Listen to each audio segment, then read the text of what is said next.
living in Womb at that time, it was difficult to first of all hear TV. Being an award-winning director in our industry has always been a problem, given it with the data we have right now with everyone wanting to become a content creator. Today in the studio with me, one of the finest directors in our country, ENAH JOHNSCOT, will be giving us his story, how from his early stage of his life, how he was not a good director. Also Achiri that also gave us a perspective.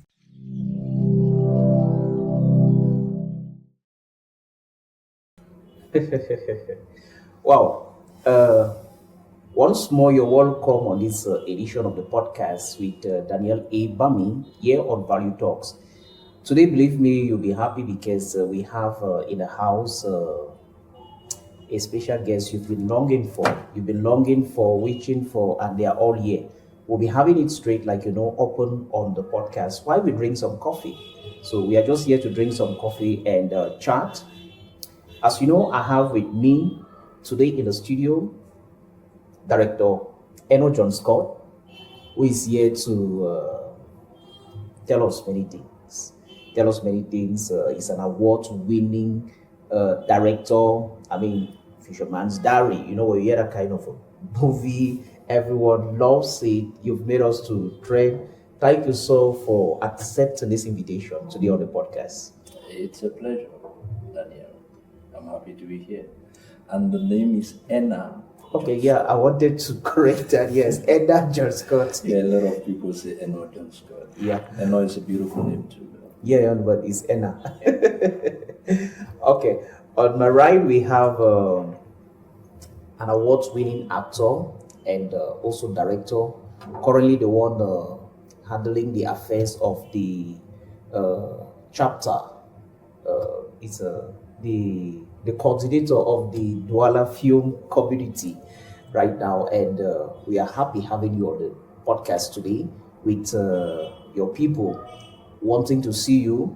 You have to forgive yourself because last time you announced your other coordinators were here, you were not present, so you have to tell them the reason why you did not show up. It's not in my place to clarify that. So, sir, you're welcome with all what you've been doing, your movement right now going on in Rwanda and the rest. We'd really love to enjoy that on the podcast today. You're welcome, sir. All right, thank you very much, Bami. Like you've said, I'm very sorry that I could not make it to the first podcast. Honestly speaking, the invitation came very abrupt, and I could not really fit that in my schedule, and so I didn't make it. And so when this came, I said, all right, this is time for me to make it up to Value Talks. So yeah. I'm happy to be here. And just to clarify something, I'm not an actor. Okay, yeah. I hate acting. It's really stressful being in front of the camera like this. But you made us stop so when you went into the house. that was. Yeah, and that's the thing. You went into the house. Yeah. So being in the house, okay, we know you're coming out from the house now to show some acting skills, standing in front of the camera to do things. And I bet you, Victor, haven't you acted before? Man, I'm not proud of that. Yeah, most directors always begin as actors. Yeah, I acted too. Mm-hmm. Yeah, I think I have a few films. Thank God, none is on social media. There is this particular film that The Mad Crown. That was my first film to direct and to act. I was the lead actor, and I actually acted naked. Oh wow! Yeah. I love to see a lot of people don't know that side of it. It speaks of the extreme part of your, if you really wanted to have acted. Yeah, I think I'm one person. I hate middle ground. Okay. Yeah, I always want to take it to the extreme. Yeah, so that's why when I discovered that I was using some of my creative energy as an actor, as a director, as a writer, I told myself, hey Scott, calm down, concentrate on writing, concentrate on directing. And then that's where the directorial journey really started for me. Wow. So it takes us to, tell us, who is ENAH JOHNSCOT? ENAH JOHNSCOT is a Cameroonian, most importantly, and I am from the northwest region of Cameroon, Menchum Division, Home Subdivision, and Agon, precisely. I always say that they pronounce the Agon with the epiglottis from the Agon. I'm not sure to do that. Yeah. So that's where I'm from. I'm actually from a family of 10. I'm the ninth. Presently, I'm the last born because my kid sister passed away some years back. And then I'm a father too. Wow. I'm a father of 5. Wow. And I'm a husband of 1. And I'm a boyfriend to my wife. That was scary. Yeah. So that's a bit of ENAH JOHNSCOT, and most importantly, I am a filmmaker. I'm a filmmaker, a Cameroonian filmmaker.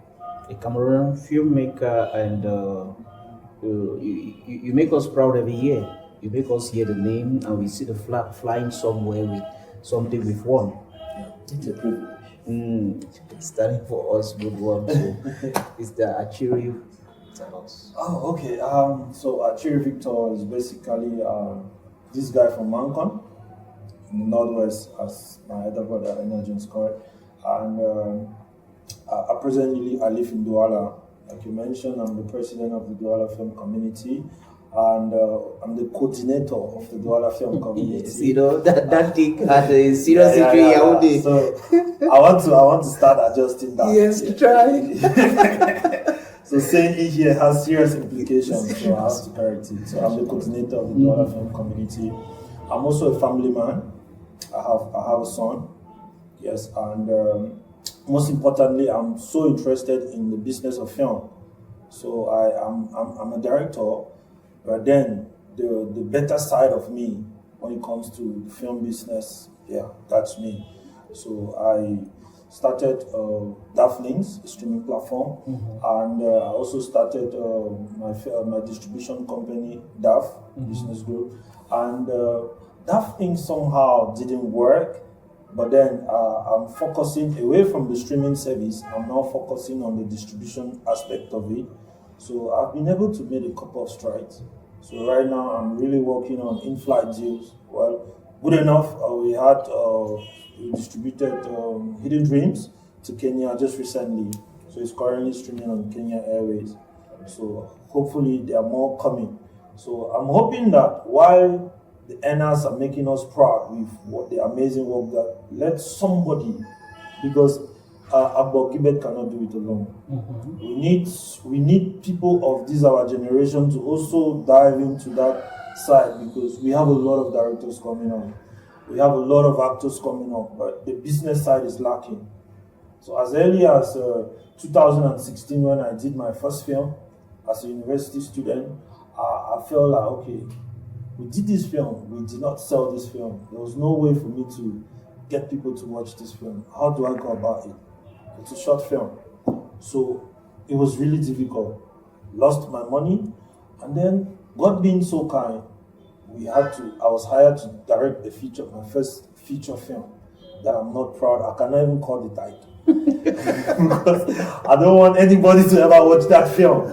So, but we did that film in Bangui, and that was my first experience of film business. Okay. Because we shot that film for a week. We used a week to edit the film, and then we did a premiere after 2 weeks, and then we sold 500 copies of hard copies of the film. So from then on, I was like, okay, so I can actually sell films like this. So that film was like an induction, an initiation into film. So when we released that film, a lot of people that were watching and then were doing critiques of the film. That was when I realized that I'm not yet a director. So I decided to stop and then go back, learn, and then I took some time off and then came to Boya for Kanya Choir script workshop to fine-tune screenwriting, because film is script. Yeah. So I had to do that. But then I had a problem, because at the back of my mind, I always think about how do I sell this film. It's always a recurring thing that comes to my mind. So I started thinking of going digital. So I started nursing the idea of having a streaming platform as early as 2019. And then 2021, I launched it, and I'm here. So thank God. Okay, we thank God. We take it. How was it like growing up? You started as an actor, and today you're in the field, or you're in the field of a director. Did you desire this life, like the life of an actor? How did it happen? Did we have this fight with Mama? Well, you recently posted Mama, right? So we also go there. Yeah. Get that touch. I would say it was a lot of fight. And like in every story, every protagonist has a journey, and that was my journey.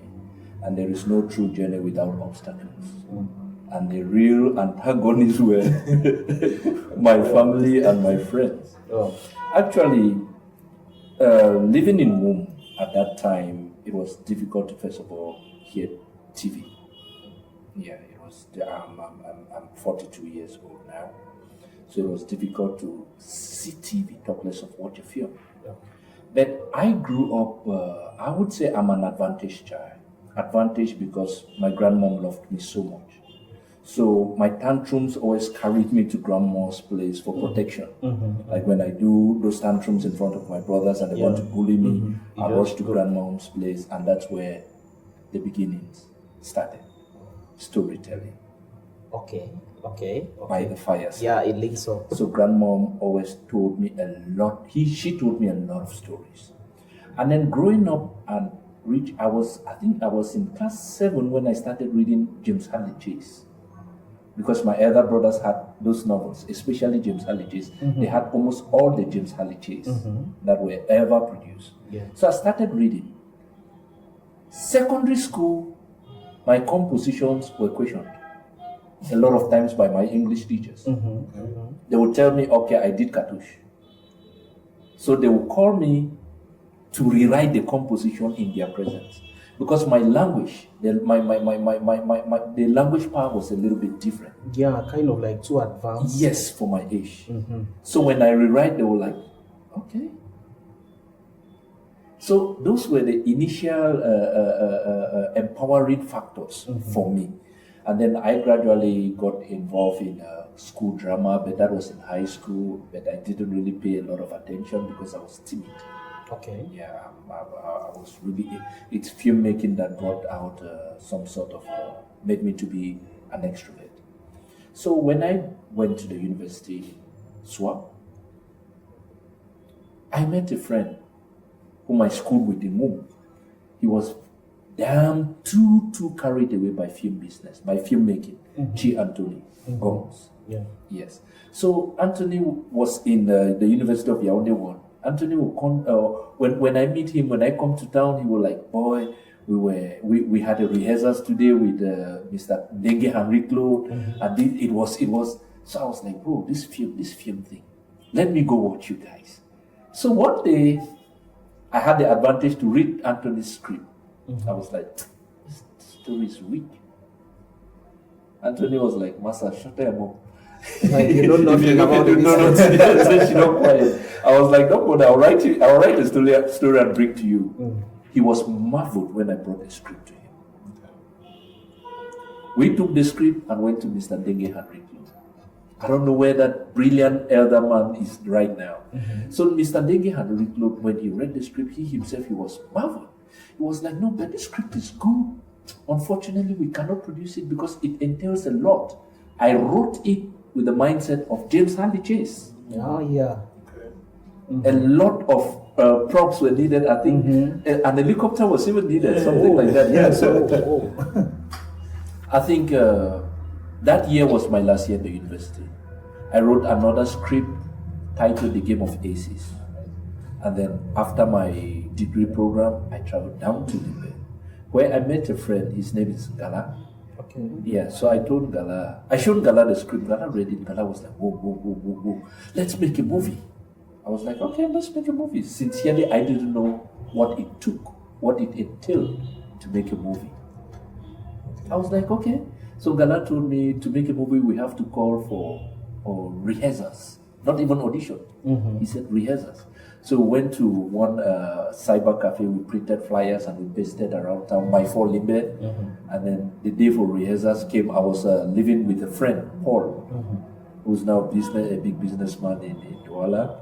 So in this one room, there was a garage. So that day, people came. I think about 30, 35 people. And they were like, okay. Gala was like, Scott, go ahead, direct them. It's like, no, What do you are mean? more courageous. Direct them. He was like, no, you are from the university, you speak English well, and you wrote the script. So direct them. I directed them. I didn't know what directing was about. So after that first session, something happened. A few of the girls, I can remember Gloria Bekebiso. She walked up to me and was like, whoa, you are an amazing director. That was my inciting incident. Oh, wow. Okay. Because I was like, okay. And at that time, I decided to research what a director truly was. Okay. And you know, internet at that time was not biscuit and soya beans. Internet was difficult to go by. And I think 1 hour of internet was about 500 francs. Yeah, in the cyber cafes. And I used to hawk, like Vande Abdullah. So I saw me using most of my profit for internet. Because you even buy that 1 hour for you to open a picture. Might take up to 10 minutes. Which means that what that lady said actually meant a lot. Like it spoke to your soul. It was my inciting incident. It incited me to discover, to go in search of what and who is a director. And that is when I think I successfully inscribed on a particular magazine, The Director's Chair, where they always send emails and send topics on how to become a good director. Yes, I could not subscribe to their master classes at that time because of credit expensive cards. and internet. Yeah, I couldn't even afford a credit card at that time. A poor hawker like myself at that time. So I saw me doing a lot of research. So much so that in 2006, when I went back to Yaoundé, Chi Anthony was marveled with my knowledge of filmmaking. Our exchange was like bubbling. He was like, okay, Scott, so finally you don't join the routine. I was like, okay, at the inside. So that was how it started. Yeah, the difference with what you're saying is, like, let's say someone is being told they've got the skill of an actor, like, the performance was really good and you're doing it for the very first time. Yeah. Some people don't really go ahead to go like, okay, how do I become a professional actor? Sit down day to day, trying to subscribe to free, it shows the word of that lady was a timely thing. It was. Without that, I doubt if I would be a director today. Without that, I doubt. It prompted, it ignited a lot within me. Yeah. So how was the fight like? Finally coming here with parents at home, siblings, friends. So when Mr. Scott was talking, I was nodding my head because I felt like he was talking for both of us. And his story is as similar to what I went through. So I always say that I joined filmmaking through frustration. I don't like to use that word, but I think that's the best word to describe what took me into it. So after I had my advanced level, with my elder brother the same year, and so there was no money to send the two of us to school, to the university at the same time. So he had to go, and then I had to stay back at home. So while staying back at home, I so much loved football. So at that time, I was playing for Boban FC. It was a third division team. So I was playing football professionally that year. So when I go for training, I come back to the house, I'm always bored. So there was this guy, Cedric, in our neighborhood. There was this day, I went to play video games in their house because we had no computers. And then he offed his computer that he wants to go for rehearsals. I was like, what's rehearsals? It's film. But mind you, I played roles in dramas in school, but I'd never imagined that they are doing films in Cameroon. So when he said, I'm going for rehearsals, I was like, what's rehearsals? He said, no, na film. Go ask for a film then. If we go now, I was scared. Because bro, I'm as timid as he's saying. I hate to be in front of the camera. So the following day, he said, let's go. I mounted courage. I went with him. So what they were doing. Then it was a B3 Pro of Kapsala Michael. The first time I went, he told me that I should come and join. I just went to watch how they are doing their stuff. So Kapsala asked me to join them. I joined them, the rehearsals, and I was terrible. Then after a couple of weeks, the guy that took me, we had another mutual friend in the neighborhood. They were together. I went and discovered that he was also going for rehearsals. I was like, people are doing these things, and then people are not informing me in the neighborhood. So the guy was the director in that production house. So they had this piece project that they were working on, and then since I was more advanced in a lot of stuff, even in school and stuff like that, there was one day similar to what he said. Mr. Kapsala said, "Let me be handling this stuff. Let me be directing this concert because he's going somewhere." I took charge. I did not know what I was doing. When I took charge, when he came back, he called me to his office. He told me that I'm not an actor, I'm a director. That I should forget about acting. And then I'll never forget, the first person I ever saw Adobe Premiere Pro was Kapsala. He gave me a pamphlet that has notes about Premiere Pro, Photoshop that I should go and read. I'm a director. I have nothing to do with acting. That was how I became the director of that production house. That's how I took over that piece concert. I directed till the final presentation. That was how I became a director. I said, okay, I'm not going to distract myself with acting and other stuff. Strictly directing, no acting. So it's crazy. And talking about family fight, it's really, even today, I think the most prominent question my dad still asks me is, that one I think to you get now today. Like, they always ask that question. Now I'm an independent person. Yeah, they look up to me also for some other stuff, but they don't understand what I'm still doing with film. That one I think that getting waiting for day. And you cannot clearly say what you are gaining because it's not substantial enough to say, okay, this is what you understand. So, but then, because you have a vision that, okay, it's either you get there or you die trying. But now, to talk about this issue of people asking us what we gain, why they think we are not really making something from the industry, is it because of the issue of structure from within the industry, or what do you think is a problem? Because even at the top levels, you hear those who are up talking about the same thing. Then, what is the problem? Is it that we are not really selling the industry, or what is happening? We are doing our best, Daniel. We are doing our utmost best, and people are making a living from filmmaking, whether we like it or not.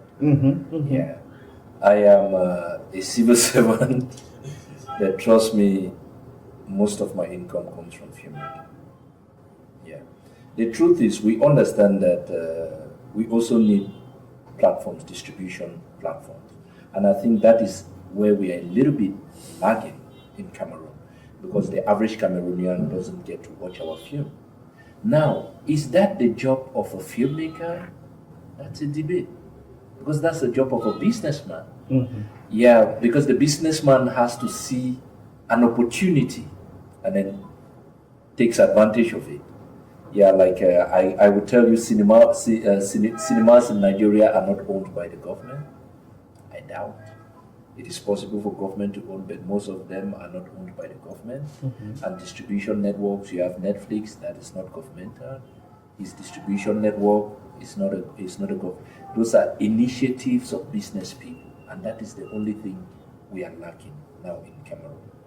That is why I would say only some few films, that is films that maybe can stand international competition, appear in platforms like maybe Netflix, Amazon Prime, and like the airlines that he has started. So that is why I would constantly, yes, it comes back to us, the filmmakers, to make beautiful films that can compete internationally. Because trust me, if you do films that can compete internationally, you will definitely have a market. Yeah, you will definitely have a market. There is no way you can lose out. Yeah, I think. Well, I think I want to add something to what he said. There is a unique problem that we have in our film space, which is not our problem. It's a problem from generations to generations. And I always... So we inherited the problem? Yeah, we inherited the problem. And I'm always afraid that this problem will still be there for the next 20 years. And this is positioning, right? The average Cameroonian doesn't relate to Cameroonian films, Cameroonian actors. It is not their making, it's positioning. If I ask you that, name me, without calling any country, name me any woman in a film, any woman that can play a very wicked role in a film, there's no Cameroonian that can come in your mind. That's you know why? Because he has been positioned in our mind in such a way that our audience model them, right? So they are already at the level where they have too much success, and our audience expect that same success. You get? But we are not yet there. And what we are doing now, it's recreating the same problem, because we are now diving to digital marketing, whereas we are skipping the organic form, like TV. I was talking to one of these guys that this is what Cameroon needs at the moment, to start from the base.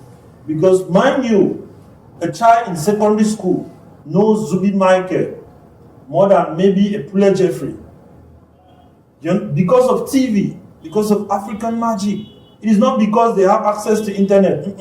It's because of African magic. And when they grow up with those fresh images, they can never depart from them. Of course, is something that we need mathematicians to work on this thing to make us really understand the maths. Because now we are talking of a country that's close to 300 million people, but we celebrate movies of 2 million views. Yes. The most celebrated YouTuber in Nigeria, you go on the platform, there's no movie there with 12 million views, 300 million people. And these are people who've gone worldwide. We watch them everywhere. In fact, like 2 million views should be coming from our country. Yes. Not to talk of the other ones. So now, your explanation carries it all. It's all about the organic fan. Because really, the people watching are few on the net. Yeah. From the organic, it now carries us there. So, I mean, there is an issue that needs to be handled. You have been discussing with business people, talking about your streaming platform that came forth and some loopholes and what finally happened. It shows actually you went for some partnerships and some other things. I'm sure if the streaming platform is not more functioning, it will only be as a result of, I'm sure you could not have the real partners, for instance, to continue the venture, like to fight from where you could not more continue yourself. So what do you think is a problem? What do you think is that particular challenge that's causing us not to have these distributors coming, like these investors come into our industry? Okay. First, with regards to the streaming service that I own, I think I'm a big advocate of starting a business with a capital of your own. Mm-hmm. Like never borrow money to start a business, never have any partners. Why is that? Because a business have a lifespan of 5 years for you to be able to say, okay, I want to, if you're serious, for you to be able to break even. That's what I understand. For you to be able to break even, for the business to pay you and pay other stuff, right? Now, if if you look at that span, if your angel investment is borrowed funds, it might be difficult for you. You get? To me, I believe that if you want to start a business, if you cannot raise 20% of the capital, don't start that business. Is right, but to me, coming into the entertainment industry, for instance, the movie, I see a problem because I've done business. Yes. I've done businesses. Yes. I've done different sectors of businesses. But looking at this business particularly, Yes. I see an issue. And the issue I see in this industry is collaboration. You can't own. Because now to start with, there's no movie you do it yourself. A movie starts with collaboration. I think I buy the idea of collaboration. Yeah. And I think that is where we are a little bit lagging to. Because in Cameroon, we want to do everything ourselves. That is why it is possible that Achiri has an amazing story. And because he is a director and a producer, he wants to direct and produce it And act in it all by himself. So that all glory goes to Achiri alone. It is possible that that script is an amazing script. It is possible that the budget for producing that script is truly 20 million francs. It is possible that Achiri has 10 million francs. And then because he doesn't want to collaborate, he goes ahead and produces that film for 10 million francs. It becomes a mediocre. The output is mediocre. Whereas if he had decided to collaborate with Daniel, or maybe with JOHNSCOT, Yes. JOHNSCOT brings in 10 million francs, or possibly JOHNSCOT brings in 5 million francs, and another person, maybe Proxy, brings in 5 million francs. And then we have the full budget of the film, 20 million francs. And then we can produce something that has a spark. And maybe that thing that has a spark can bring us good money. And then we produce another one together, then another one together. And then we'll discover that maybe we have produced 5 amazing movies together. But because of lack of collaboration, everybody wants to do it himself. That is why it is common in Cameroon that you see a group of people come together, they do a formidable film. By the next project, almost half or 3/4 of the people who worked are not there. Everybody is selfish. I think the problem with collaboration in Cameroon, especially with producers, most, like 80% of producers that have done bigger films with bigger projects are mostly newbie producers. They are not people that have learned the act of producing, that understand the business of producing, that understands how to collaborate, how to do the business of film. And you cannot collaborate if you don't understand what it takes. Now, mind you, I have a project, right? Collaboration is awesome. Everybody, I support collaboration 100%. But we have to accept that we have to get to a point where we have to learn this business, right? Now, a lot of us just want to collaborate, but we don't know that, okay, now we want to shoot a film. We don't yet know for sure that this film, we are targeting this market. For example, a lot of people say, oh, I want to shoot Netflix film, I want to do this. But then, are you really targeting this Netflix? Because targeting Netflix is getting to Netflix before even going on set. Because a distributor that you're working with guides you on what to do while you're filming. They guide you on, okay, let's do this. They can even propose you actors to use, crew to use, based on the marketing objective that you people have. But now, our producers just believe that once you have money, go on set and shoot, and then you start looking for a market. Now, if you want to collaborate with somebody that does not know how to actually divide the percentages, to say, okay, this is what you're bringing in and this is what you will get. Most importantly, it fails because they don't know how they will get what they have to divide. The truth is, I still stand for collaboration because, believe me, a director will still just coming up. Let's say, even if you have 2 accolades to your name, I know of one guy who can invest 20 million into a movie that will give you more wins. Why not go for it and not have anything? You're doing it for the passion. Because I'm an investor and I'm coming to invest into your industry. Give my money back. True. Most importantly, let's go see. And I think, permit me, I think we have lost a lot of investors in the industry because of this lack of proficiency, lack of quality. Yeah. Like you say, you're an investor, you come to JOHNSCOT, JOHNSCOT, I want you to direct my film, I'm investing 20 million, and JOHNSCOT knows that he is not apt. He doesn't have the quality to direct such a film. Guess what? He wouldn't even bother to bring Achiri in so that together they can they can collaborate. He takes it upon himself and then he mismanages the funds.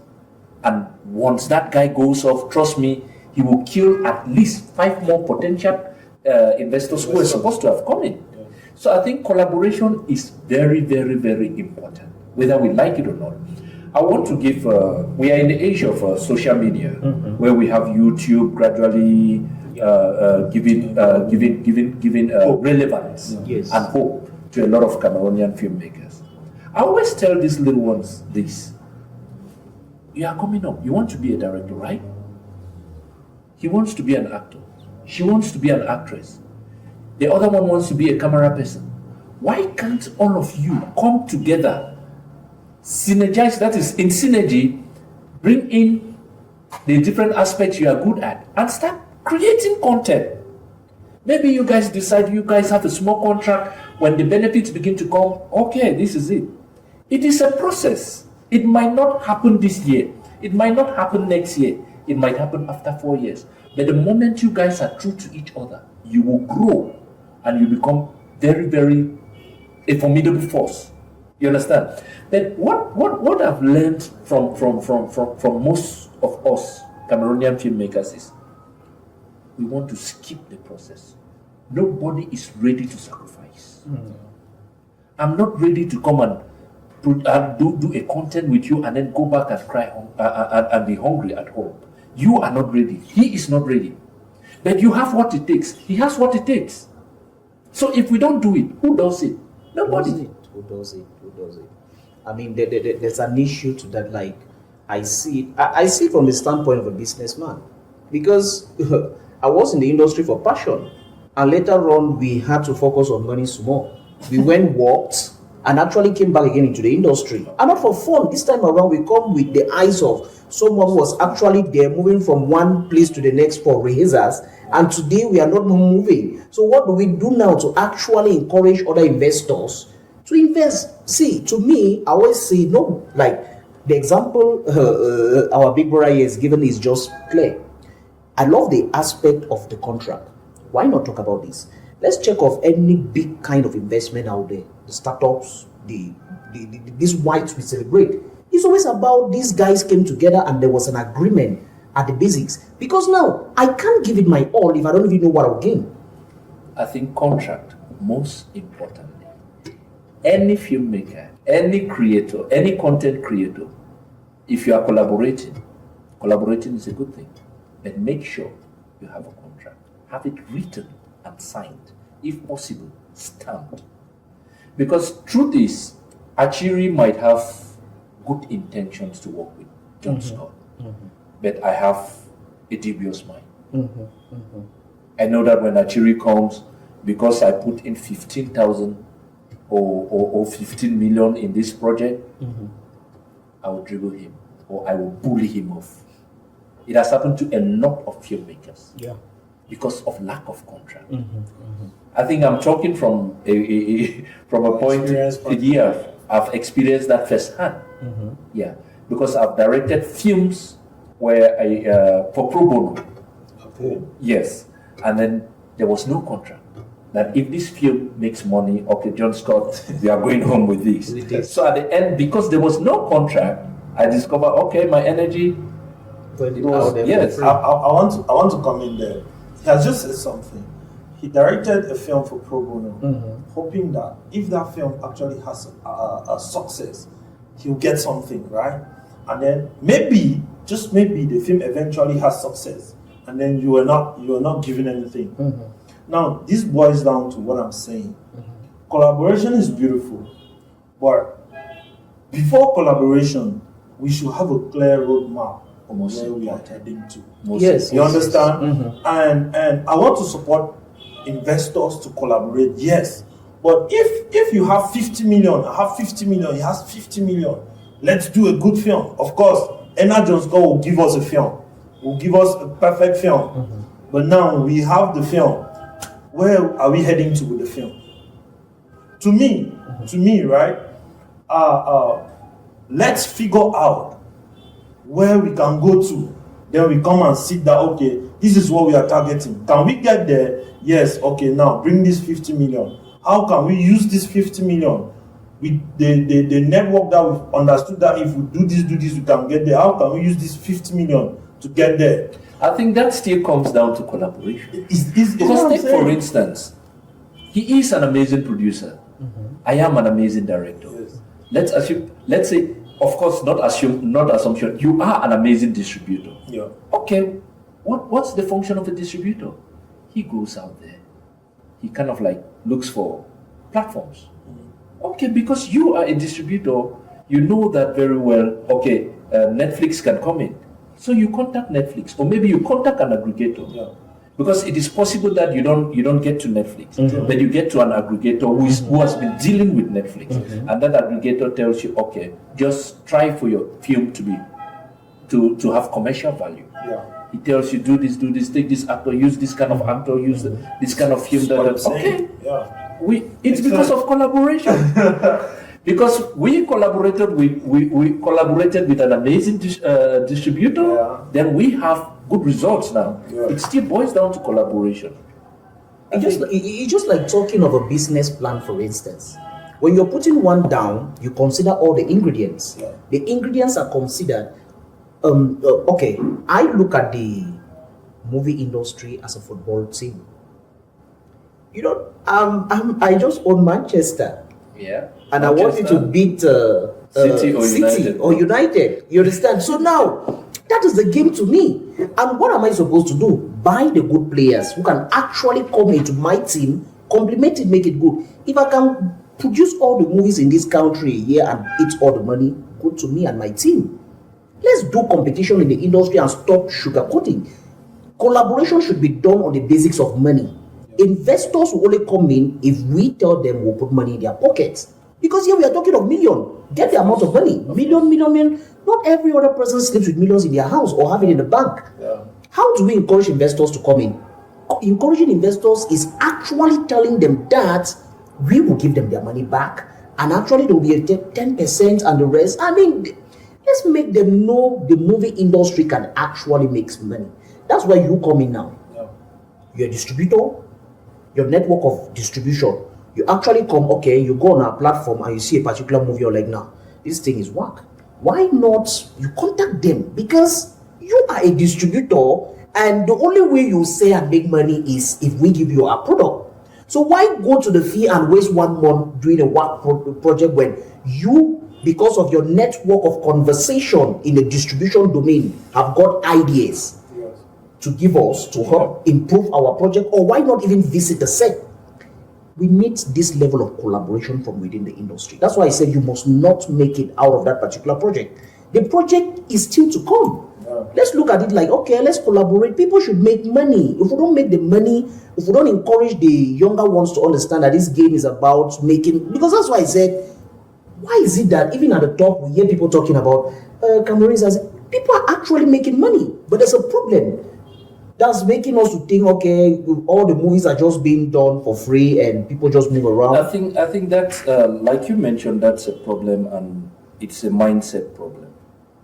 We think that because Daniel has called me up for this production and I insist that I need a contract, we think it's arrogance. Mm-hmm. That's a mindset problem. Mm-hmm. It's not arrogance. True. Mm-hmm. It's because, first of all, Victor, you don't love JOHNSCOT more than you love yourself. Of course. You don't love nobody more than you love yourself. Let's set to so that. Protect yourself. Mm-hmm. So when we start to take certain things normally, when I call an actor, because the actor is a starter, it's his first film, and to me, my mindset, I'm helping this actor to grow, and the actor is like, no sir, I am working for you, so you have to pay me. If I get angry, there is a problem with me. Mm-hmm. Mm-hmm. Mm-hmm. Because that's actually someone talking of their value. And he has value, and I'm calling him because I know he can deliver. course. I also understand that it is possible that he hasn't got the face yet, but he is valuable. But you can actually negotiate. So I should negotiate. Just the problem is that most of the times, most often, young ones come and then we bully them. And then they take it as normal. And because they are taking it as a normal phenomenon, they tend to bully the other generations. And then we discover that we are growing up as filmmakers without essence. We are scared of money. We're scared of money. We are scared. We are scared of money. I love that statement. The truth is, it is good to be humble, but overly humble makes you stupid. You should know your value. You should know your the kind of like your break points, because people can burn you out. They can burn you out. Yeah. They don't care. So you should learn to protect your own self. Mr. Scott. Yeah. There is this thing. I always go back to money. Yeah. And the business aspect of things. You made mention of the fact that if a newbie comes to you and wants to be paid, and you have a problem with it, it means you have a problem, a mindset problem. A very big problem. All right, a very big problem. I think I agree with that 50%, and I also want to say that every aspect in life has stages, right? We are gradually getting to a point in the industry where technicians are becoming super expensive. Like, to do a film, to have a crew, equipment, they are super expensive. Where producers don't even have a guaranteed market where they'll produce this film and go and sell it to. You understand? So you call a GP, they're asking you 2 million. They're asking you 3 million. It's value true. But in this industry, right, we have to be realistic at some point. Where do you think that this producer is going to recover that money from? Because all of us, we are doing this thing out of love. In as much as, yes, we must feed from it. True. We have to accept this. But if you look at the crew, people in Cameroon, they are super expensive for no reason. I think I'm guilty of that. I think I'm a guilty man when it comes to that, especially the expensive side of it. Now, this is it. It's not a one-sided thing, and it's not a foolish thing to value yourself. Yeah. I think you should wait. Let me laugh. Okay. I think you should wait. Let me laugh. Now, I was more focused on that newbie. John Scott has value attached to his name. He has result. You understand? Before you get to John Scott, you're thinking of Fisherman's Diary. You're thinking about Netflix. You understand? He has not 1, not 2, not 3 films. Great films. So he has climbed that ladder. And that newbie needs to climb that ladder. We must acknowledge this. And you have to be a newbie at the point where you don't stress the production. In as much as I encourage people to respect starters, people to also value starters, but I outrightly cry against us putting too much attention for money with starters, because they come into the reason I'll also say this, I had an experience. I was doing this film for SK Productions, and I wanted to experiment something that I've never done with my directing art.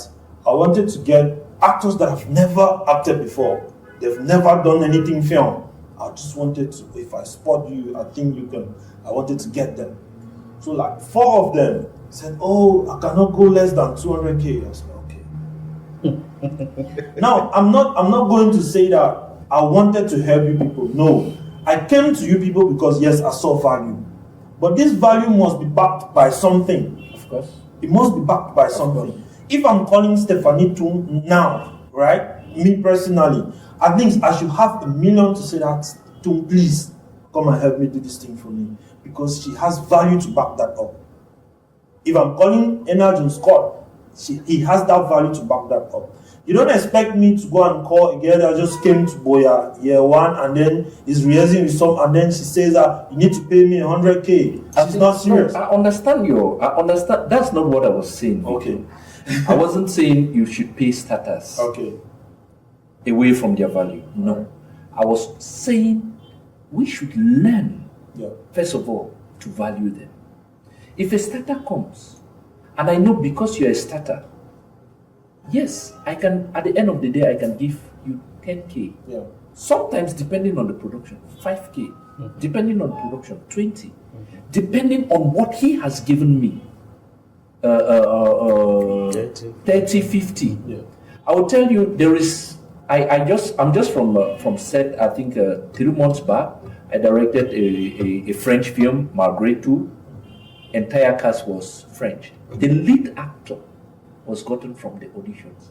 Nana Precious. Daniel, I will not hide. No, let me. She was paid a lot. Not because the producer explained to me that it was not because she merited a lot. It was because she saw a lot of value in her. Are we off with lights? I think. Yeah, we have light. This light is off.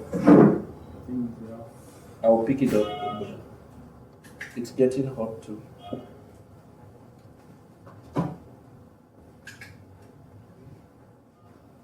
What's up? It's low voltage. Yeah, the light just Okay. Yeah. Adjust. Confirm our light is fine. Yeah, everything is fine. Just like that. Yeah. The sound is still good. See, Vicky, the level of the fan can be adjusted. Take it down Yeah. where the bag is.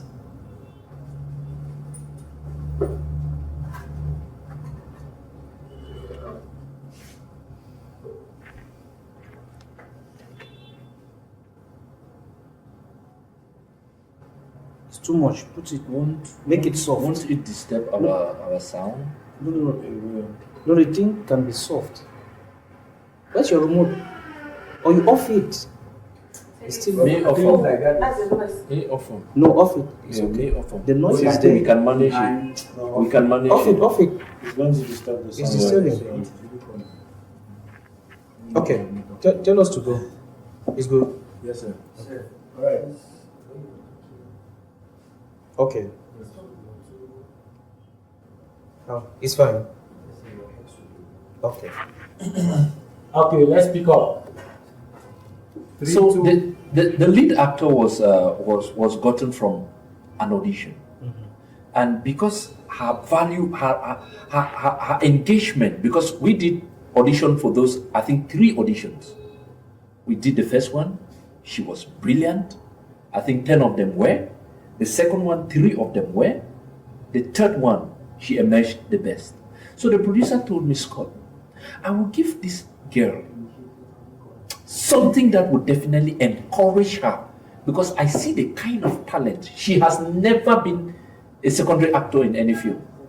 I think the other film she's appeared in was just like Wakapas. I doubt why they didn't see such a talent. So just imagine that such a talent comes to my platform and I'm like, okay, I'm helping you. And she goes back with nothing. It can kill her. I think you're making Yeah, sense. I really agree buy with you, that yeah. because from the standpoint of the story with you. and the way she came in, performed. Yeah. Come on. You're paying The for value. value. Yeah. You're paying for the value. Yeah, paying for Yes, value. the service delivered. Yeah. This one is actually encouraging the entire family, and the Thank you. stories of struggle will not even come true. Yeah. You find the person, with such, you find the family even encouraging and even sending the lady to a professional school. to Yeah. go. Because of that little encouragement. Yes, because of that. Sometimes some people people can come on set and maybe they have 2 scenes. They might trek from Limbe Town to my 4 on foot. Most producers don't care about that. Those are the little things I say. It is possible, it is okay for a starter to kind of like, no, Grant, wash me. It's okay. All right. Let's not bully No, them no, off. you're good there. And concerning your issue of high prices from crew members, like I was saying, I'm very guilty. Guilty as charged. Now, the truth is, sometimes you give a lot and get almost nothing. Producers have this way of coming and crying for you to render services for them for almost free. When they go, they do the hunting, they get the catch. They don't even come back to say, thank you, my brother. So because of this, a lot of technicians have realized that no, if I don't get mine immediately, then I'll be forever a fool. You understand? And now we don't go about pricing recklessly or foolishly. The way I go about it, when the producer comes to me, I'm like, okay, I have two options. You give me a small flat rate, and then you put me on a percentage of profit. Not even percentage of your total budget, of a set of your profit. It means profit is when all production expenses have been put one side, and then you take what is above it now, just the profit, and they give me a small percentage of that. Guess what? Most producers, if not all of the producers, they say no. And the moment you say no, I'm like, okay, Scott, protect yourself. This nigga is protecting them. These people are protecting themselves. So you too, protect yourself. And then I go all out now. I'm like, okay, then you have to pay me this flat rate. I've been termed I'm too expensive when it comes to script writing and directing. It boils down to what I said earlier, that our producers need to understand the business of these things. Thank you. Because I'll tell you for a fact, right? A producer that doesn't have money to pay John Scott decides to honor that cut, that the stake that he's asking for in that film. I think it's more advantageous to them. Him. You understand? Because the reason is, business-wise, Scott is not just going to put in just his art. His whole spirit is going to be in that project. His whole spirit is going to be in that project. And away from that, it's going to help you from a lot of things. And he's even gentle with what he's saying, that he's asking for a percentage from just the profit. That's super gentle. Some people, they don't care whether it's once you make money, give me a cut from the money you've made. Not that you cut out the expenses before we share the profits. No. And guess what? If this film doesn't make profit, I You won't go sue and you. pay. Yeah. Because I know there is no profit. Exactly. So it is an all-win situation for the producer. I think it's a lack of understanding of business, because business is business is all about this. Yeah. I tell people no one owns a car, 100%. Because before you start your car, you go give the cut of the petrol station. Yeah. Yeah, you give a percentage there. If not, the car will stand. So keep it there. Let's settle it. Yeah, You don't know you understand? So when you keep thinking you've got the 100% kind of a share, you don't really. You just think that. Because the places because now, which one will be better? The number one man of the film is demanding for a percentage cut. Negotiate the percent and get the energy.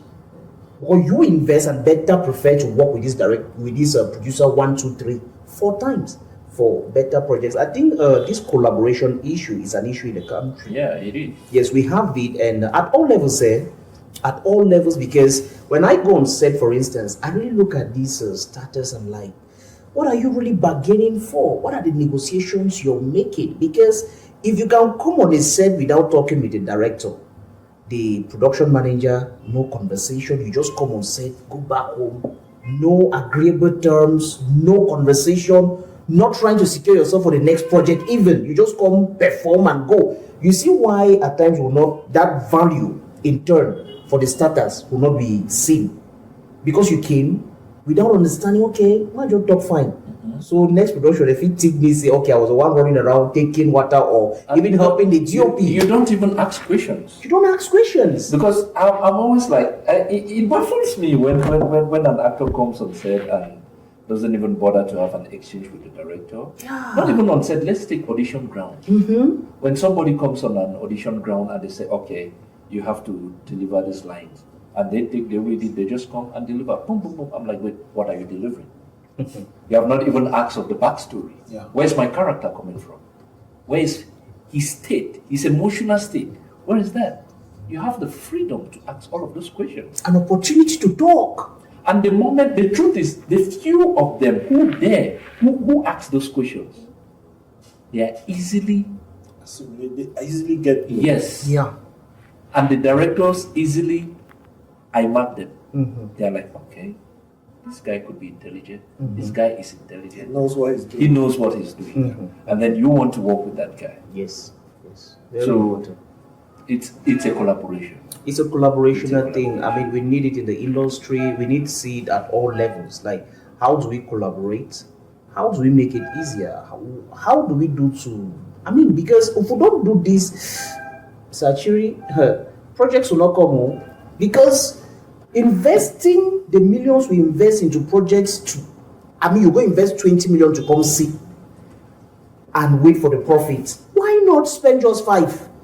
Why not spend just 5, reserve the next 5 for another collaboration? Now we are talking about, because if I've got my 20 million, that's what I'm doing, 20 million. Invest 5 year, 5 year, 5 year, and I'm having 4 projects. Because 20% of a bigger market is good. Yeah. Because 20% of Boya is different from 20% of Cameroon. Of course. So let's see how to increase the market so your percentage can be bigger. Yeah. So let's look at collaboration. I think this collaboration thing has to be encouraged at all levels. True. All levels. True. Yes. Because having directors like Mr. Scott here is very important. So don't just look at it like, okay, I was charged. What's your relationship with Mr. Scott? What's your relationship? Because your relationship gives you a bargaining power and still part of negotiation. This is what we do in business. At time for me to secure a contract or something, I go do some casual for some time, offer some services for free. Like I have some people I go meet for a conversation. I just come meet you in your office, we talk, and I give you a bottle and I leave. And for the next 6 months, I say nothing. I have my target for the next year. So it's an extra. So what did you do to now get it on a lesser percentage rate? So we need to think about this in the industry. I love the statement of, we are scared of money. There is a problem there. There is an issue there. That's why when we hear contract, there's a problem with contract, because contract speaks money, contract speaks seriousness, Terms. Contract, terms. You're like, okay, no, there's an issue here. You need we'll keep having the kind of industry we have. True. If we don't do something about I have that. a Yes. question for you. Collaboration is beautiful. Yeah. Now, imagine that filmmakers accept this collaboration. Yes. We do amazing films. Well, I think between 2022, the end of 2022, and now, there are so many amazing Cameroonian films that are in the cupboard. I mean, at least 15 high-budget Cameroonian films are in the cupboard. You understand? I can name them. Now, assume that these people, they have the mind of collaborating. Or let's assume that they actually collaborated. Now, the films are nowhere to be found. They have no market. The films they don't have, because film is not like land that appreciates, it depreciates. Because a film that you produced this year doesn't have the same market value like a film that was produced in 2020. Yeah. Film depreciates. So you produce a film, you spend 40 million to produce a film, and years pass by, and then you're not able to sell that film because there is no way to sell that film. And then it keeps getting old. Now, I love collaboration. I still insist. But we need to learn the business of film first before we start thinking of, because there will always be problems. I know of like 5 people that have collaborated on a project. It always ends in a fiasco with us in Cameroon, 80% of the time. You see this producer is fighting with this co-producer. If it's not over credits, it's over money that did not come in or something like that. You know why? Because the basis wasn't there from the onset. Okay, yes, I'm coming in with 5 million. How am I going to get this 5 million back? Where are we heading to? If it doesn't come back, what is at stake? Right? Mr. Scott said that he's accepting these stakes, knowing that if you don't make profit, he's fine. Those in business, those are ordinary shareholders, right? They accept the risk. You can decide to be a preferred shareholder. You say, okay, whether you make money or not, I need my money back. But then, okay, let's collaborate and do these films. True, with regards to filmmakers collaborating, coming together to do film, it's beautiful. Collaboration is going to work so well there. But for producers in Cameroon to collaborate, we need to go to the table, learn the business of film, learn that, okay, this is how these things are shared. This is the role that you play. This is what we need to do. You understand? Because 80% of the time, we shoot films without having marketing in mind. I want to quote Stephanie, Miss Stephanie Toom of Saving Bango. I always say that the Anglophone film space has like films that comes in and inject something and then goes back and sleep.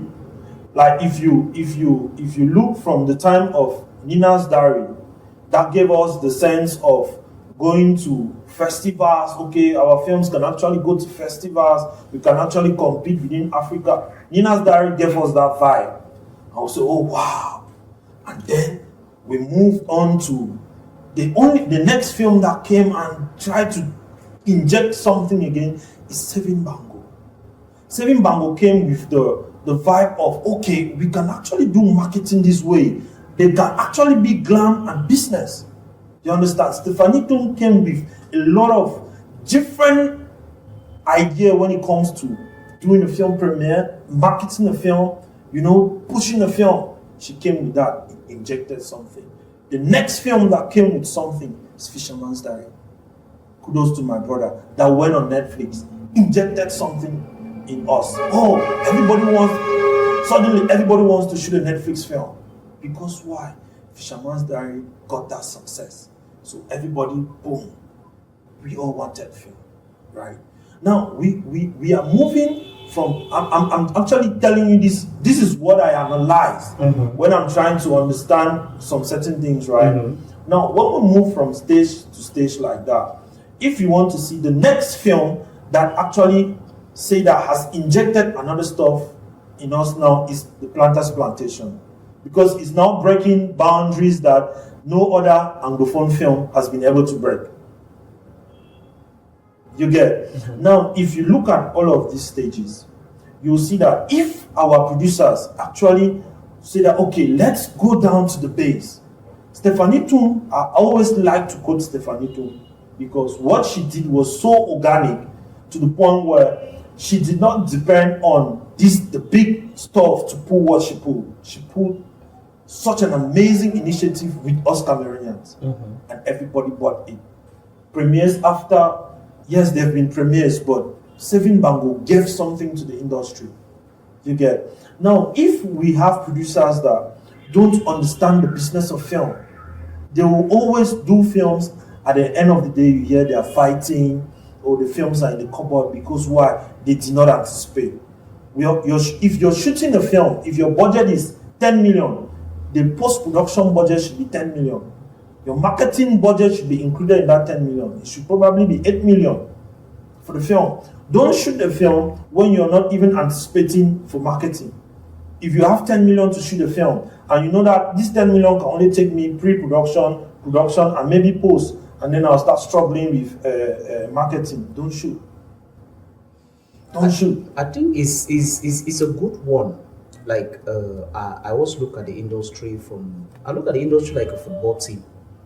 I try to see all these ingredients. How do I buy the MLC into this particular production I'm about to do for the purpose of championship that year? So now, who is to control the industry? That is a problem. There's a problem. Are the directors the one to bring us the agenda of this industry? Because what is the agenda of the industry becomes the reason why we are not making money. No.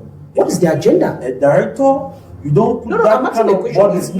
Yes. I'm not. I'm saying, is it the directors? Yes. The directors, not director. Yes. Is it the directors? Is it the producers? Okay. Is it the actor? Is it the network, like the umbrella. Yes. Who is to give us the agenda of this particular industry? Okay. Because I think from the agenda, there should be a black book. Yes. We need to they should control us from I somewhere. think there is an administration. Like for us, we have CFI. It has an administration. It has a hierarchy. Yes. I think those are the people who are supposed to give us maybe, should I say agenda, or should I say the standards of operation for the industry. Because if I want to add to what he just said. I think what he said is the standard. Yes, that is the Well, standard. now, if that's the standard, but if we now have to go into the real happening of things, right? Yes, but let's call it the father. Yes. The house. Let's go now. You understand? Let's The go house. now into the main thing. You made mention that you see the film industry as a football team, Yeah. which means each player has a role to play, right?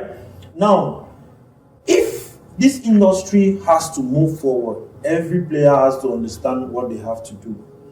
And the reason why you see me sticking to producers is because I have the business mind, most importantly, right? So if you are a producer, you are the first business person of that film. The director owes you the right to, because personally, if you bring me a film, the first question that I ask you is, what do you want to do with this film? This year, I've turned down like 2 projects because they say they are targeting Netflix standard. Me, I cannot direct a Netflix film now. I'm not ready. I'm not capable of directing a Netflix film now, right? That's what I'm telling myself. Because the resources that I would say, okay, we have to do it this way, you will not provide. And it's going to limit my productivity. So, no, I'm going to pass. Right? Me, I'm going to pass. Now, if, for example, me, I'm learning, big shout out to Agbo Gibet and Marsha Brenda.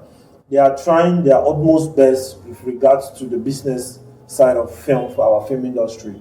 And if you look at everything, you feel like everything revolves around Agbo Gibet. That's because that's one person that takes the initiative, right? That, okay, I want to do this. It takes the bull. Exactly. Yeah, he's alone. He's a go-getter. He's alone, right? Why? That's what I'm saying. He's been alone for a very long time. He's been alone for a very long time. I think if you ask me, CFI needs to take the bull by the horn. Yeah, they need to. We need to specialize. We need technicians. Okay. In this industry, and it is true, like we said, we are filmmakers. It is possible that we are not businessmen. True. It's true. We have producers who might be the businessmen. Exactly. But we also have other people who might do the business that the producers are not doing. Yes. Take, for instance, the distributors. You understand? Producers are not distributors. True. I think CFI could do 1 or 2, because it is a body. For me to go out there and kind of like want to convince a certain Mr. A to come and be a distributor, it might be difficult. But if it is a body doing that, it's very, very possible and easy. That was my reason for the question, because we need a black book. Yeah. Who's holding that book? Because the person determines the shots in the industry. Yeah. CFI, it is CFI then. Call us, build us a very good team. You get it? Identify the salespeople, identify the producers you work with at the end who are really competent, because at this point we need people who work as a Bogibet, like we put it. People don't care about the war.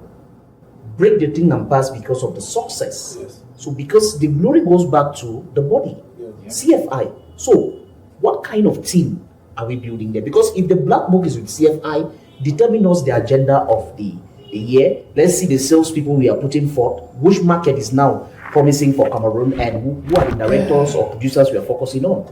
Mr. Bami, CFI is like the government, yeah? And the government doesn't make itself. The people make the government. But the government should appoint us Lionel Messi. No. Now, practically, the way CFI operates is a little bit different. Like you have the Directors Guild, Yes. you have the Producers Guild, you have the Actors Guild, you have the Technicians Guild.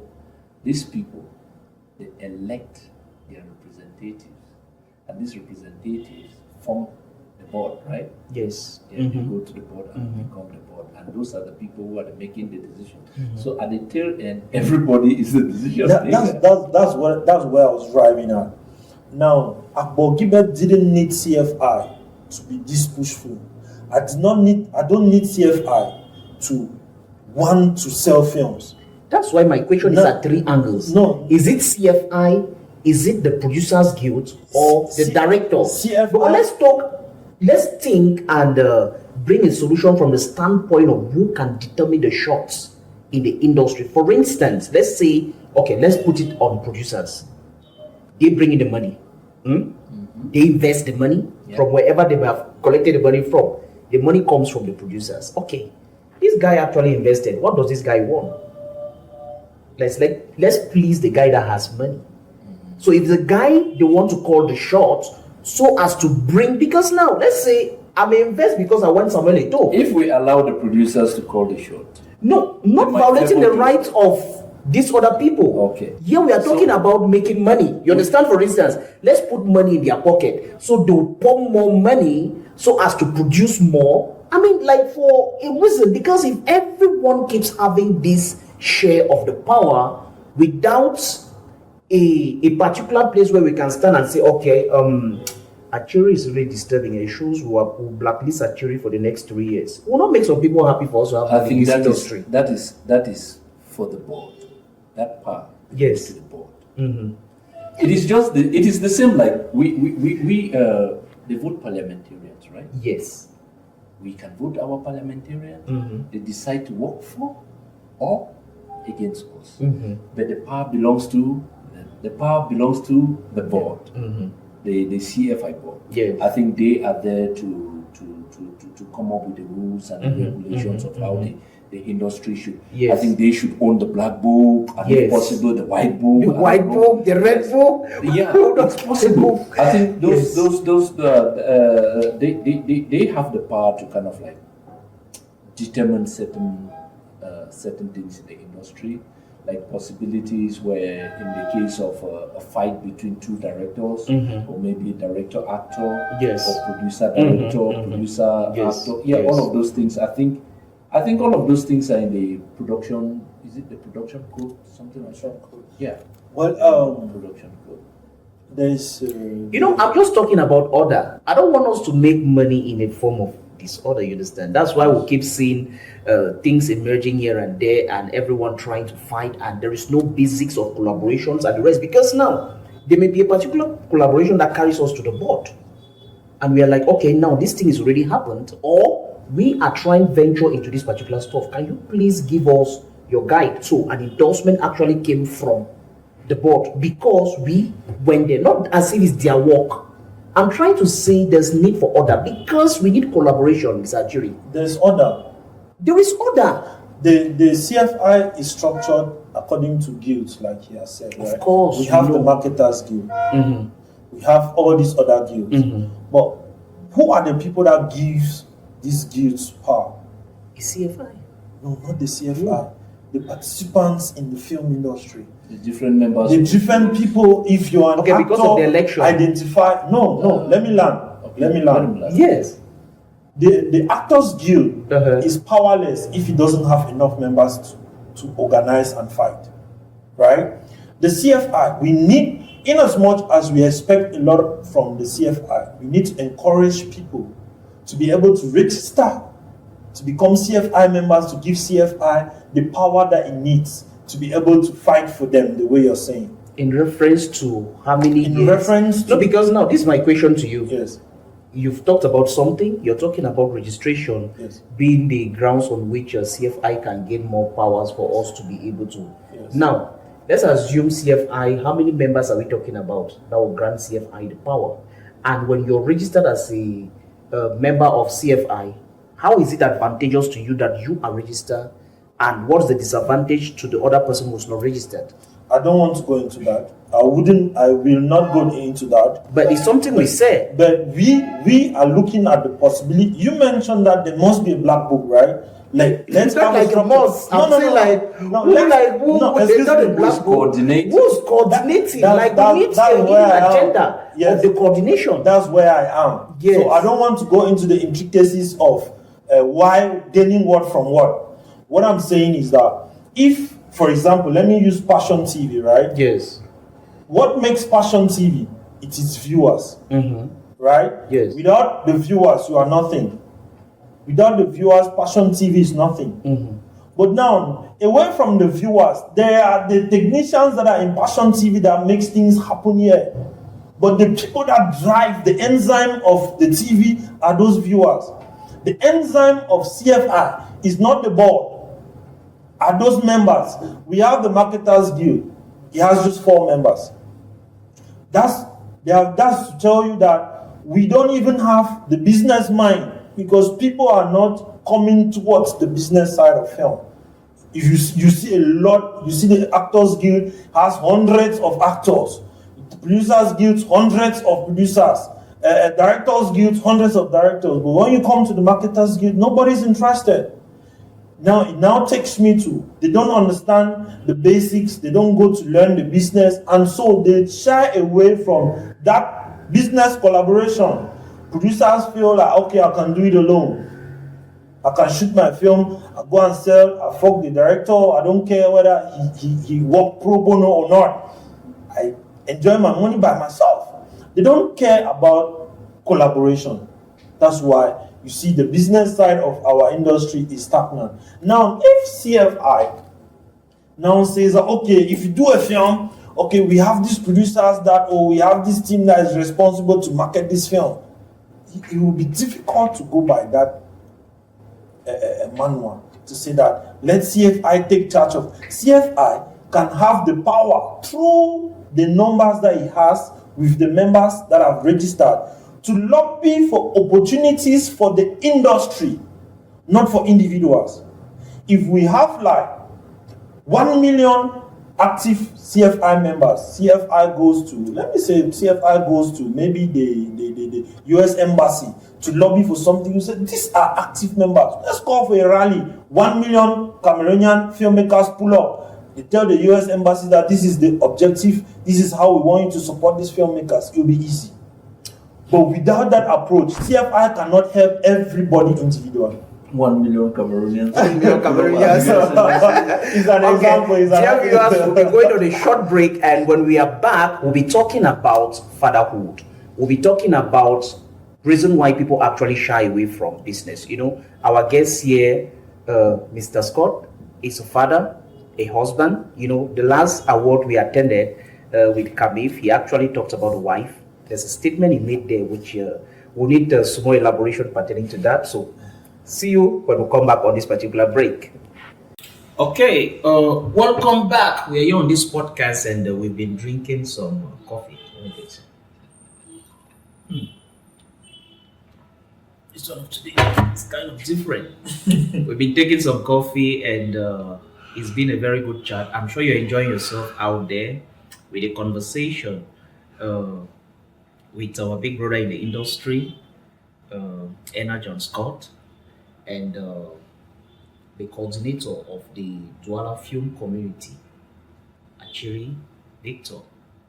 Thank you, sir. Before we went on the break, we're talking business, and right now I want to ask you this question. What does it mean to be a father? Like, I know you go on set for a very long time. Yeah. You're a father, a husband, very important, because I'm sure you've mentioned wife here like 3 times. Yeah, I think it's actually it's interesting. It's intriguing. Yeah, sometimes it's a little, to be real, sometimes it's a little bit boring, but being responsible is a beautiful thing. Yeah.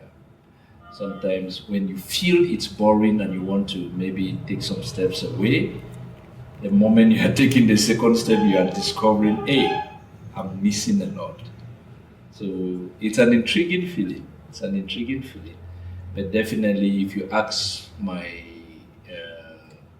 my unmarried self, I wish to be married. Wow. I love that because during the last awards at Kamif, you said Madam was your number one fan. Yeah, she is my number. You know, the truth is, she's my environment. She makes my environment. Yeah, so she gives me that, and then she creates an enabling environment for my creative activities. Just imagine you're in a home and you have a nagging wife and you have a wife that constantly is not in agreement with what you're doing.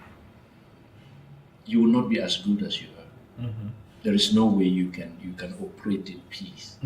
Yeah, but because she knows that this is what brings food to her table, this is what makes her children important, and this is what makes her husband happy. Yeah, she goes all out to create that enabling environment for me to kind of like travel. Being a married man and behind the cam, you know the way the industry is. You know, when people think of the industry, you know, have people want to say, okay, I want to be actor. You know, Yeah. they think of two things. Lady thinks want them to go notes, and the men are coming in to kiss. You don't have this stuff when you see a lady. I remember, just to support what you're saying, I Yes. remember when was that? I told my friend Promosi, I was like, if I did for set with Genevieve Najidede, I'm gonna be actor Kissy. So I understand definitely a lot of people come to the film industry with different objectives. Yeah. Some come for the girls. We cannot deny that. Yes. Others come for the job, and the girls pick them along. Others come for both. Others come for a little kiss. Others come, and people have different motives for becoming maybe film stakeholders. Yeah, I would say I had my motive too. Initially, it was the passion. For me, it was the passion, because I think I have what I always describe to a lot of people, that is stubborn passion. Because I was supposed to have left filmmaking a long time ago, because I covered lots of journey without any fruit. Nothing was forthcoming. Started in 2006. What was that real deciding moment that made you to be like, okay, I should stop this thing? 2016. My film was selected at the Ekranmo Film Festival. Rose on the Grave. Other Cameroonian films were selected alongside. No award was given to the Cameroonian category. The only thing they said was the technicalities were very poor. I had two things. One, Scott, it's the right time to divorce filmmaking. And I was serious. Or, this is the right time to become a filmmaker. You take it as a bullet, or you take it as a motivation. After contemplating, I took it as a motivation. I told myself I had to work harder. And I think that is when I started buying master classes. That is when I started investing in filmmaking. Before now, I used to read free magazines, but now I decided I will buy master classes. And I think I learned a lot. I learned a lot after 2016. Because it was in 2016 too that I directed Samba, the TV series produced by Madam Elon Brenda, the present board chair of the Cameroon film industry. A lot of, they call it polemics, right? Yeah. There was a lot of pollution, a lot of negative talking. There was a moment where she herself, I understood, was not believing in it again, and it was hurting. Because a lot of whispers had gone around, like Scott has spoiled the series, Scott is a bad director, there were a lot of other directors that would have done a good job to Samba. Yes. So just imagine that and imagine the results from Ekran Noir. You would definitely want to give up. I told myself, no, I've come a long way. 2006, 2016, that's 10 years. I cannot waste my years. I don't waste years. So I decided, we edited the first 3 episodes of Samba that was in 2017, 2018. Which year did Cameroon win the Nations Cup? 17. Yes, 17. 2000. It was the end of 2016 that we edited the first 3 episodes of Samba. I submitted to FESPA. 2017, I opened my mail. Official selection of Samba. FESPA. Wow. And then there was a big tear that rolled. So that's the first win. Yeah. That was the most important win I've had. That is the most important win I've had. Because it was a challenging moment of like 1 year. So I spoke to myself, I was like, Scott, if these people who are French speaking can watch your film in English and enjoy it, then you're not giving up this career. I think that is when I started buying those master classes. Because I had a push, another level of motivation. And then 2018, I directed Dirt Roads. The DOP was a Debonje. The amazing Debonje. The amazing Debonje. I always say, he's an amazing Yeah, I loved because we had to come to the aspect of teamwork. Yeah. Because from what you received, you had to come in, let's talk, hawk the tap. From there, I had to discuss with my people. I was like, this is what success is all about. Because I said, from your speech and the action, I could feel the success was not just for you. Thank you. Was like, okay, we've played on set and imagine how fun it was. Come, let's hawk together. I really enjoyed that moment. Thank you. Yes, at Kabif. I think I'm one of, I believe it is never a solitary effort.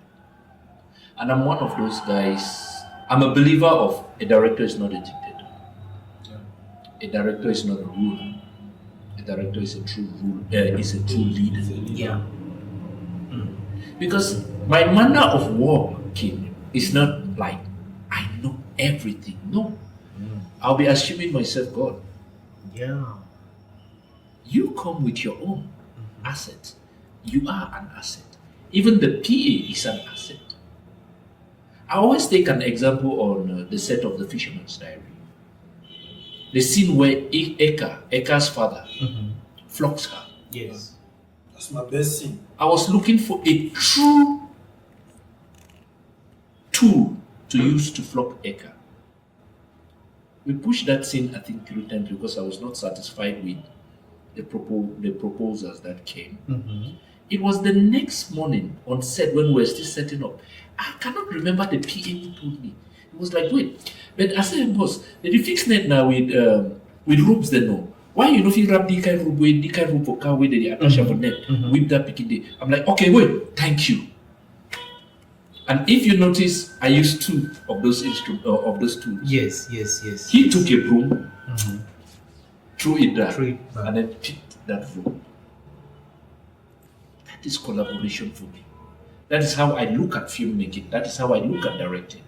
I tell everybody it is a spiritual affair. When your spirit is not sane, you will not collaborate rightly. Because I will come on set thinking, hey, Achiri, I have to show everybody that I'm more than you. I love the aspect of you taking a director to be a leader. Yeah, because now, leadership carries us to a lot. Yeah. Definition. You actually know you're a role model. You have to set standards. And right now, you're giving glory to the person that deserves. try to say, okay, now, this Fisherman's Diary we're talking about, everyone wanted to see it, everyone has enjoyed it, and we are still enjoying it till now. Yeah. You're giving the credit to this person, and that's leadership to me. We need this, because without this, people will not grow. Most importantly, Yeah. like I certainly am one of those people who believe that if I come beside you and I'm feeling less of a person, then being beside you is not the right place for me. Yeah. If I come beside you and I'm at my best, I'm motivated to work, then I will come beside you as much as I want. Even if you send me off, I know that is where I blossom the best. I understand the toughness in that, because now most of those who are growing think that, because that statement is a statement of heart leader, giving it to them hard, giving accolades where it's needed, and taking it from where it's not supposed to be. By making you to understand that, okay, work harder, okay, that which you did, okay, you could do this to perfect your work, so let's work. Yeah. Yes, let's work. I mean, it's a leadership environment, and we need that. A lot. Yeah, that makes your ingredients of directing and the results we've seen so far. Drawing back aspiration from what happened in 2016, I can imagine being selected and you're sitting there thinking, okay, something will happen. Just for you to be informed, you know, as that. You understand? You're like, what's this? You go back home, and after that big project, everyone is involved because everyone was there. Everyone wanted to be in Samba. Yeah. And why not direct Samba? You're given the opportunity with the challenges until the producer was like, am I making the right decision by working with? Is this a mistake? Yeah, and you, not like behind your back. It's always like that. Because I remember I and the DP, Takom Davis, we spoke. We're like, okay, let's take this approach where we'll not have a lot of static shots. Let's have life with our shots. Handheld camera movements. So I think it was that handheld camera movement that people criticized a lot. And said, hey, Scott has spoiled. The images are shaky. Yeah. The images are... They did not get it. And that is what got Samba the nomination from Vespaco. So I was like, okay, hey, Scott, you think different. Yeah. You think good. Yeah. Don't look down on yourself. And trust me, that is when I learned to deal with criticisms. There is no criticism that will put me on my back. Not now, not ever. Because I've learned that people have different perspectives.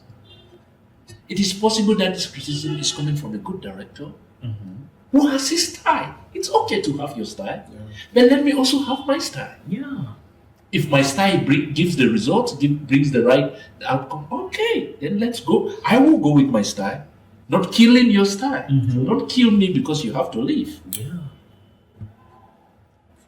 I mean, it's a good one. I mean, having all of that, the disappointment, thinking of leaving the industry, and right now, all the awards we see today, and the deciding moment, so talking about the fact that you do not just decide, okay, a Crown Noir said this, I will stay. You talked about actually going a step ahead to start buying masterclass. That was the investment in itself. Because you decided to improve from the challenge, there were some professional steps That I do. Yes, because now admiring you, you're a role model to this industry we've got. Your name alone, like if the name is to pass, they're like, hey, he did it. You understand? Like just the name is become something. To us, encourages us because now we know there was a moment where there was a time the name was discouraged. Yeah. So now, as a result of the training, it was really a good one. Yeah, I mean, we are encouraged. Thank you for that particular story because it really makes us to understand that there is hope, and also talking about the style. Your own style, it may be different, but Keep to it. yeah. And the beautiful, what I also want to say is, don't be in a hurry. This is to all the young filmmakers. Don't be in a hurry. Take your time. Learn. Process is most important. The process. Anybody who runs away from the process will not enjoy good fruits. So sometimes we are tempted to want to leave level 1 and jump up to level 10. Take your time, fine tune your art. I tell a lot of people that 6 months is a lot of time to change your levels. Take, for instance, you decide that every day from these 6 months, I will have just 10 minutes to learn about scriptwriting online. There is everything on YouTube. Just 10 minutes to learn about scriptwriting online. In 6 months, Bami, you will be shocked at what you do. And then take another 6 months. That now it's time for me to learn about directing. 15 minutes every day. Just set your alarm. 15 minutes every day. And there are a lot of ways to learn. Sometimes you read. Sometimes you listen. Other times you watch. Can you even volunteer? Like I told my little nephew at home, he was like, Uncle Scott, you pass your time watching. I said, yeah, I'm learning. He was like, whoa, what a way to learn. Yeah, because now, Yeah. maybe the person thought I was kind of like entertaining freedom, yourself, yes. not knowing that. I'm learning. I could watch a 90-minute film for 4 hours. Because I watch, I see the way the director does his blocking, I reverse, I watch, I reverse. I want to see how he did it, the techniques he used in blocking this particular scene. There are some scenes that are action scenes that are like pop, pop, pop, pop, pop. They are like, okay, wow. When you reverse, because sometimes I reverse and I count the different shots that he took. I pause, count, pop, pop. I'm like, wait. This amazing thing took just 6 shots. I've learned. Yeah. So it is. You just have to be true to little increments. Like Apostle Johnson, I was just listening to a message of his this evening, Apostle Joshua Selman. Okay. He said, just be true in doing few things continuously. You can choose just 2 things, do them continuously. You become a master of that. You don't need to do the whole work. Just pick 2 things. Pick script writing, pick directing. Do it every day. After 1 year, you will be shocked at who you've become. Yeah, Mr. Scott, your speech is making us feel your level of spirituality. You involve a lot of spirituality into the arts, which is very important because I think this one can go a step ahead to encourage someone out there to actually know you can still speak in tongues and do the kind of movies we do. Of course. We want to hear an aspect of that particular one, like how is it challenging to be a filmmaker who's actually a serious believer like Chris? I think it is an added advantage instead. Okay, added advantage. Yeah, it is an added advantage because first of all, being spiritual, because people know that I'm spiritual, temptations run away from me. You understand? Maybe another director, the temptations that can come to another director are not the temptations that come to me. Take for instance, a certain director B. There is an actress who thinks, okay, I can walk up to director B, maybe flaunt myself and okay, I'll get into his film. Because the actress already knows that Scott is spiritual. She doesn't come. It's helping me. Okay, it's like a shield. It's like a shield. Wow. Spiritually and physically. Yes, because now I've never thought of, it's like painting this image. People know, okay, I'm married. Yeah. So at times madam comes on set, so you already know. So if you come, John will say your level. Yes. Or someone will say, hey, don't go there. Not close to this one because this one is taken It's a because no-go you made it loud. Yeah. So I think spirituality, it actually helps me a lot. And when it comes to the creative side of it, I tell everybody, the Holy Spirit is the master creator. He created the world, then okay, he can create the knowledge in me, the formidable, the unimaginable stuff that he creates through me. Like sometimes when I'm writing, I get blocked. speak in tongues. Wow. It works for me a lot. Really? Sometimes when I'm on set and it is not going, they might look for me and not see me. I'm behind a tree or behind a house. I'm speaking in tongues. I come back with solutions. And I thank God most of the people I work with, they share that vision with me.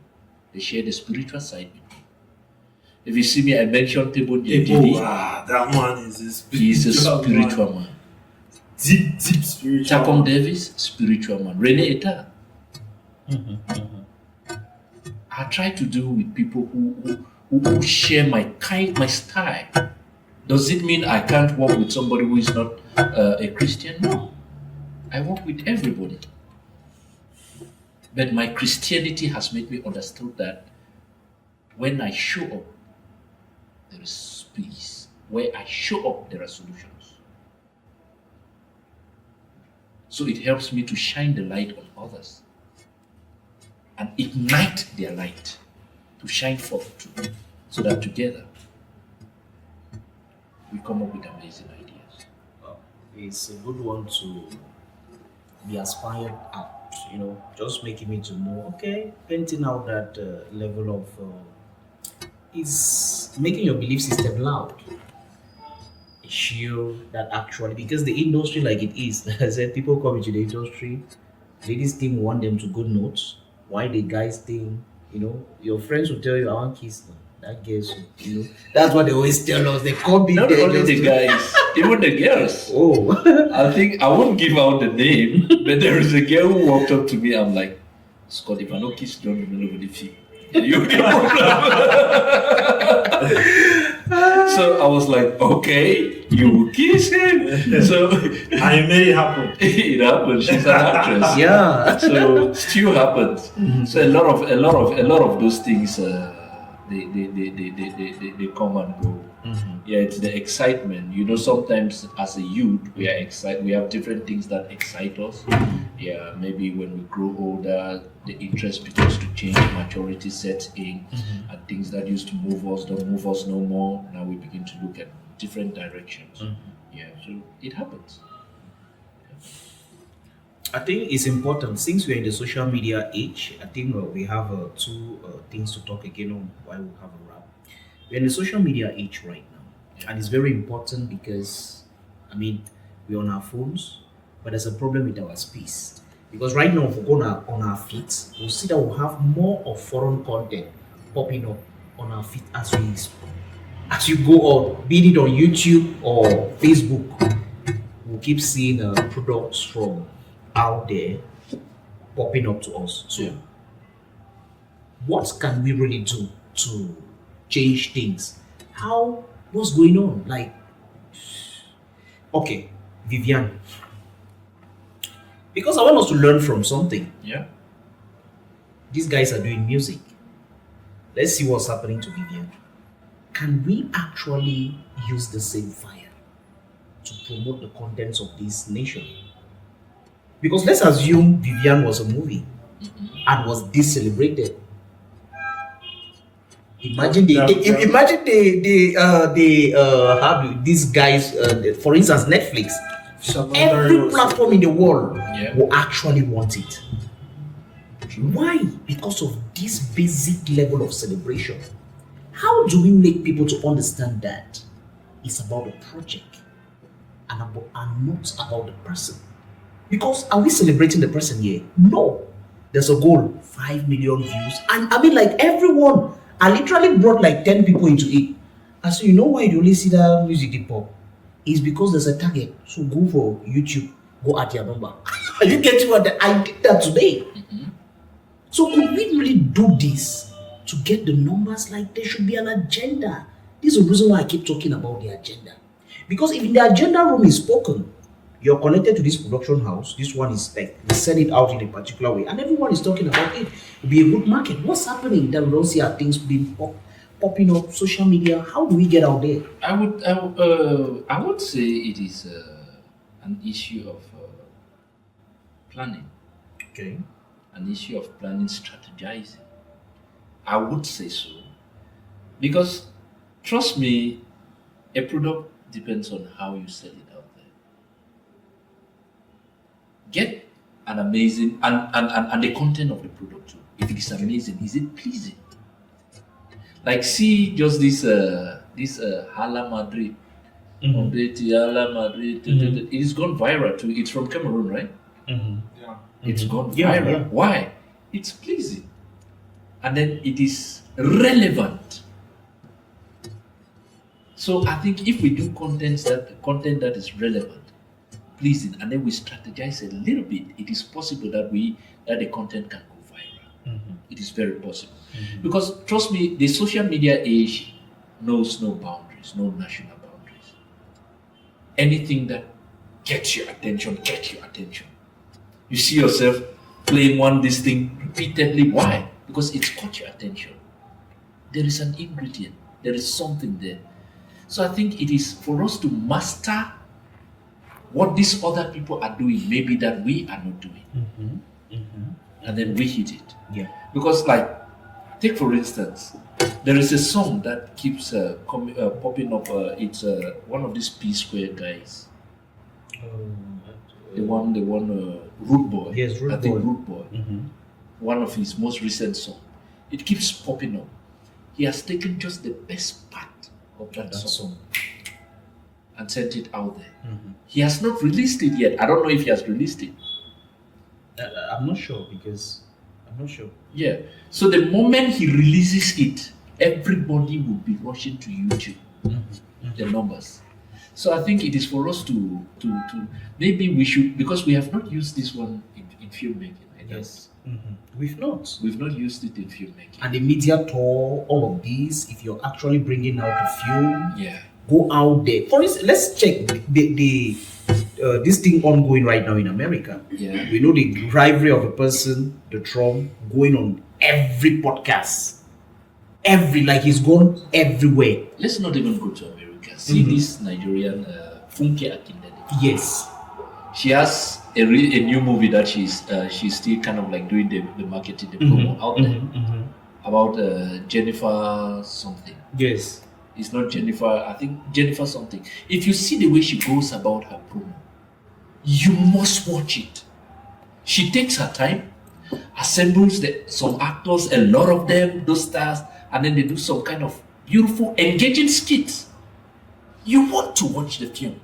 Because I'm waiting for that film to come out. Because of the kind of, you understand? Yeah. So they are actually teaching us. Yes. So we should be fast in learning. I think I love the way my brother Musik Derek's recent premiere, where the levees broke. The way they went about it, I loved it too. With Stephanie too. Yes, those are the kind of things we should emulate. Yes. We should try to push out of proportion. And we are in a space that does not belong only to Cameroonians now. Like take for instance, I have connections with possibly some international actors. That's my network. You have yours. That's your network. So keep the relationships warm so that when these times come, you can kind of like, hey, Baba, I need you to push this. Baba, push it. Shout out, all of those things. Yeah, very important. I think we need pick from this angle. It's actually you want to distribute, you are distributing. So let's encourage this particular aspect of the tour. The project should not just be sent out. I loved it when you said, okay, not just 10 million for the project, 8 million for post-production, everything, then 2 million francs for the purpose of promo. We need to put it out there. Everyone is supposed to know there's something called this title coming up, and you're moving around from one media house to the next, promoting. Come on. Okay. Just follow my rest. So you move on from one media head to the next, actually doing this. I think we will do that like Funke doing what she's done. Yeah. Right now, you're waiting for the movie to come out. Same thing she did for Judas. Yes. The tribe of Judah. I mean, we could not just wait. Everyone was there just anticipating. I went to the to Canal Olympia. And I watched it. See, Because of the promo. because of the promo. Yeah. Because of the promo. So it's so important. It's something not to see into. So I think apart from all what John Scott is saying, I want to add two things in it. If you look at what you said, look at what is happening to Vivian now. The first thing that I want to add to it is God's timing.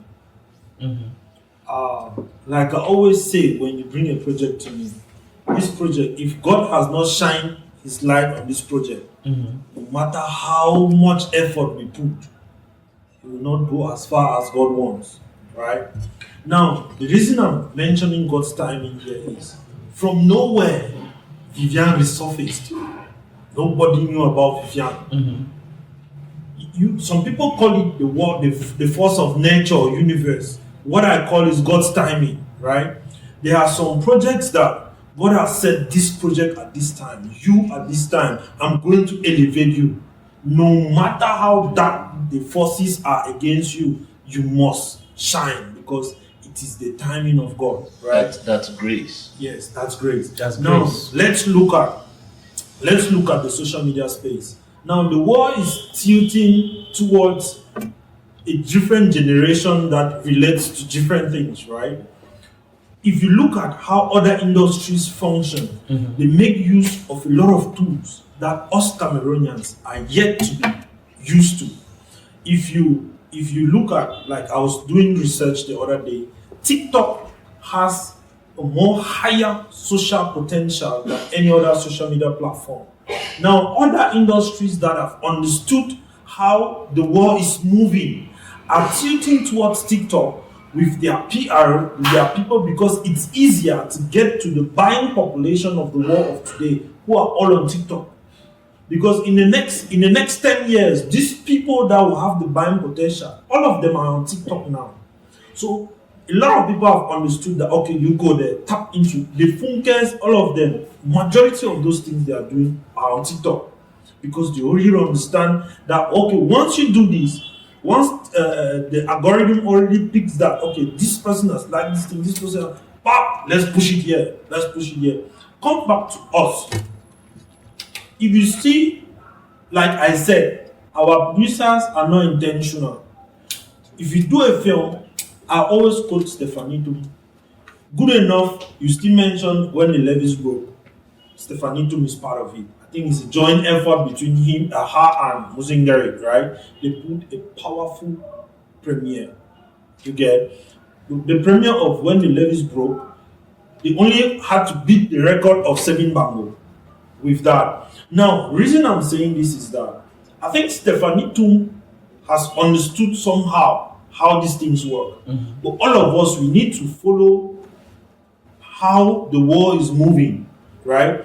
We cannot compete with industries that are more than us in terms of, like, I don't know, Mr. John Scott, if there's any array camera in Cameroon at the moment that we are using. Or if there is, maybe 1 or 2 or 3. I'm using one next week. You're using one next week. Is it in Cameroon or is it coming? It's in Cameroon. Even if it is coming, I would say it's in Cameroon. It is rare to have. What I'm just saying is that there are industries that are miles ahead of our industry, and so we need to be able to look ahead. What is the world? Where are we moving to? Right? Like, I will still go back to our brothers that are miles ahead of us. Having an array camera in Nigeria is like having black magic in Cameroon. True. They are there. Everybody. It's rare to say people are still using Canon cameras to do films. You get, so they have a level. Now, how do you want to do a film with people that are at that level, and again they understand the gimmicks of marketing? They go to the base to say, okay, these are the people that at the moment they matter. Let's get to them because they are the ones that will spread the news to the rest of the world. Let's get to them. Because mind you, if you have a film now, right, and I'm just going to leak this, but this is what I'm planning to do with a film that we want to release with Brother SK Production. And this is how the social media algorithms work. If we want to release a film on YouTube, for example, right, and I say that, okay, we're releasing this film today, what I'll do is that I'm going to target like 100 friends that are UK, US. They are the first people that will send that link to them. Please, you people should watch this film. Even if it's for 5 minutes, watch this film. You know why? Once they watch that film, the algorithm reads that people in this area love this film more. Bam! That's where they push the film to. That's wisdom. It's research. That's where the world is going to, right? Now, once you do that, you see that because I already have a target market, right? The way YouTube pays for Cameroon is not the same rate there. So once I tell YouTube that no, redirect all my recommendations that way because I need paying numbers. I don't need to say it literally. I do it with work. I want them to watch this film. YouTube will recommend this film that way. But now, if we do our film, pop, immediately you share it to your WhatsApp group. As there's 100 people watching Cameroon, all the recommendations will be Cameroonians. And it's an issue. We need to look at this. And I think we need to work on the foundation. You understand? So foundation is good. What are we supposed to do? How do we do it? Is YouTube important? Yes, but it's a free platform. It will to make money from there will really be hard, which you've already pinpointed one disadvantage of it. Like, okay, I put it on my status and 15 Cameroonians go click. Algorithm is already in Cameroon, which means the potentials of this particular project make it. No, I'm not. Wait, this is it. No, you got me wrong. No, I'm talking about algorithm. No, you understand? let me correct that statement. Okay. You might get me wrong, and I don't want you to get me wrong. Now, every business person has a target audience. You can decide to segment your market and say that I want to sell in Boya. There is somebody that wants to sell in Douala. It's not a problem.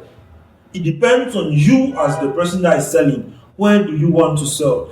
Now, I want to sell in Douala. What do I need to do for people in Douala to buy my film? It doesn't mean that the person that has segmented their market and say, Boya is my target market is wrong. Now, me mentioning the algorithm is just a trick to where I want to sell my content and why I want this content to sell there. Cameroonians watching your film is still good. Honestly speaking, it's still good. But personally, business perspective. No, business perspective is okay. Now it's somebody that knows what they want and why they are doing what they want. There are a lot of Cameroonian filmmakers that are making. Elvis Johnson, for example, you know Elvis Johnson? Yes. Elvis Johnson makes not less than $5,000 monthly. He has a Cameroonian audience. He has a YouTube monetized in Cameroon. No, he's not. This is not me doing advert for him, but he's using a perfect example of somebody that started from the base. He has almost a 60% Cameroonian audience, and he makes a lot of money from YouTube. But the problem we have with him doing that is because he may be the only one. We cannot draw aspiration from, because this is my issue with it, right? And it carries us again to the same reason why our market has got a problem. We don't have competition. If YouTube is winning in Cameroon, right, in the English Cameroon, we need 20 producers actually winning. Because on one person, it is pressured. You cannot give us the content we need. You'll be pressured and mediocrity will step in. Every other stuff. But now, if a movie is popping up from Passion Studio, ML Production, popping up from your angle, this angle, and in a week, because, okay, ML Production releases something today. How many minutes do you need to watch it? Is it not just 1 hour? Yeah. And after that, are you going there to rewind and watch it? Why should I watch for 1 hour? No, let's say it's 1 hour. Let's assume it's engaging. It's engaging and you're there for an hour. Yes. An hour and it's gone. Yes. And the next production will only come in 6 months. So we wait for the next production in 6 months. No. So our space is to be saturated with a lot of content. So an actor move from one set to the next, actually putting money in our pocket. Mr. Bami. Yes. You see the Cameroonian space at the moment. I will not want to discredit, I will not want us to discredit the efforts of producers, right? Yes. When it comes to this YouTube film making. Because trust me, yes, there are a lot of films dropping on YouTube every day. I have, because I love to see our films, right? Right now, I have a list of about 250 Cameroonian links. Yes. Because when a new film drops, I go copy the link, add to the list of the films. Yes. So if you ask why can I watch film, I just send that film. You have so many films. Occasionally, I drop them in CFI group. I drop them. That's what I do. Now, I'll tell you something. And this is something I just dropped online, but it's it's what I noticed. Yes. Right? Our industry, the same way these films come and bring in something, is the same way our marketing has been evolving. Right? We moved from the point where Mr. Agbo brought in African magic. Right? We were so interested in African magic. A lot of people did films that they want to send them to African magic. At some point, we lost that contact. We lost that connect. Right? Now, he went again, came in now with Netflix. A lot of people got into that. Right? Now, somehow, it didn't work out. And now, what is trending is YouTube. A lot of people are producing films for YouTube. How is the YouTube trending? YouTube, I don't know if you are actually following a lot of producers. There are a lot of productions going on, and their target is YouTube. A lot of people are joining YouTube. How do they go about doing their marketing? This is the issue I'm talking I about. think if I can pick something, Yes. he is more on the macro level. You are on the micro level, individual producers. Yes. He is on the industry Yes. level. So he is for the fact that, or the point that we should not have just one producer flourishing via YouTube. We should have Achiri, we should have Elvis, we should have John, we should have Peter, we should have this, because like somebody asked me this question, Scott, why are you not getting into YouTube? You can write, you can narrate, you can produce. I'm like, yeah, that's a space that I am also thinking of getting into. And I know what you just assessed here. I don't want to give my first production and wait for 6 months to give the second. I want to give the first production. Next month, or in 2 weeks, I'm giving another. In 2 weeks, I'm giving another. In 2 weeks, I'm giving another. By so doing, I'm guaranteeing true followers, true fan base, because they are believing in me for their entertainment. They know that, hey, no. When Scott could drop this thing, no, I'll enjoy him. When Scott drops, I'll enjoy. But now, take for instance, I enjoy what Caro is doing. Yes. She's trying, but there is just so much she can do. If there was another, let's say Belinda, it's not a Belinda, I know, I'm just citing. Yeah. Are we talking from the point of view of the people we know, or the actual fact that there are a lot of people dropping films every day? You can that actually we are not list aware the of? order we don't know. No, with he's views. talking from the macro level. Yes. Like I we think- the number should increase. Who has to increase that number? us. Us who? Us, Producers, the maybe. viewers, the producers, and everyone, and based on the I think marketing. maybe the producers. Mr. Achiri, what I'm saying here, what I'm saying is this. You understand? We need competition. Competition is supposed to be there to help sell the actors. The actors are the ones driving the views. Yes. The actors are the ones who encourage the next producer who actually saw 3 actors, one from this, and one from this other one, merge them together for the next project. Why? Because these actors are actually bringing in the views. This is what we need. But believe me, we do movies. Yes. For us to identify actors with the links you're talking about is difficult. I'm on YouTube. Okay, do you think it's difficult as a function of films are not available, Yes. or a function of the films are not being pushed enough? They are not available because we don't own the space. No, They I don't don't pass think through so. us to upload. For instance, okay, Godis Fongwa is about to release. Do I know about it? Yes. Caro is released. Do I know about it? Yes. How was it marketed? It's not because they're in Boya. I know of your project. The last one is Asonda, right? Why? The marketing. This is what we are talking about. Are you in Boya? No. Market the film, upload the film. When we see the thing, we'll actually click and watch.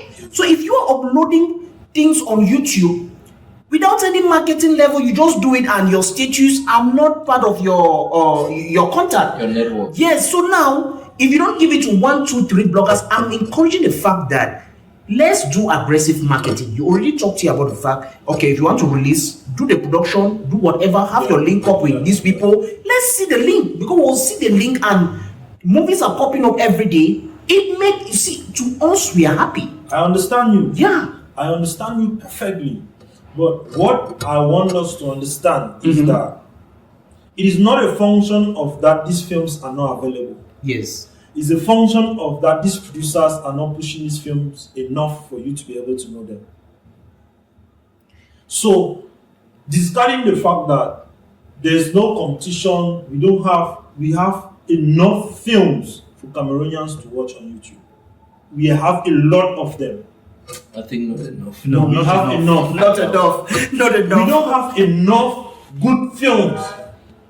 Even the bad ones. Even the bad ones we don't have. How many films have you people watched I watched nearly all I know. in the last 5 days on YouTube, Cameroonian films? I've not seen any that has been promoted well. Yes. That's the problem. It's not the availability of the films. That's what I'm saying. Yes. It's not that these films are not available.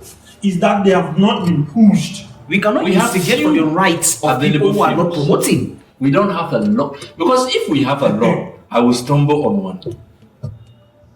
We have few. I'm telling you. Like take for instance, Yes. let me just ask the question from Yes.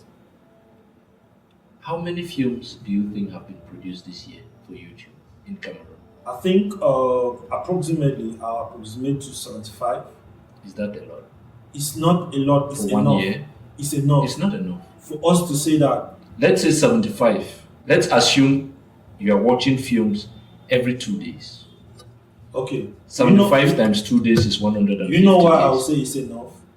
Because, okay, let's assume that 75 is small. Yes. Now, let's go to the small number of the films. If the number is small, it therefore means that this hungry population must have devoured all of these 75 films to the maximum. The population let me is land. not yet hungry. No, excuse me. Wait, Wait, let me land. do you know why the population is not hungry, Why? Victor? Why? Because our throats are not wet. Let me land. Let's assume these 75 films, they do their promo well. We'll devour it. We devour it. That's why I tell you people that it is not about there are no films. Okay, I don't know if how did you get to know the understand. 75? No. No, I was about approximating. I was approximating. How did you get to these numbers? Because I can't give such. But I want to know the source from which you're giving us these particular numbers. I just told you that I have more than 250 links. Of course. It's the same reason I'm telling you. Are It's you- because of your positioning. Your positioning gives you that knowledge.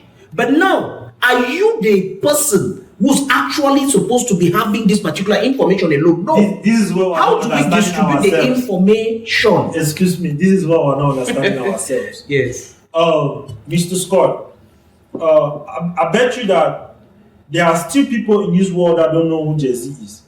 Of course. There are people that don't know who Beyonce is. Yes. Of course. Do you believe that? Very few. But those are very popular people. There are people in this world, there are people in Cameroon that don't know that there's Anglophone crisis. Do you know that? Yes. Now, it doesn't mean that the crisis does not exist. It doesn't mean Jay-Z is not popular, right?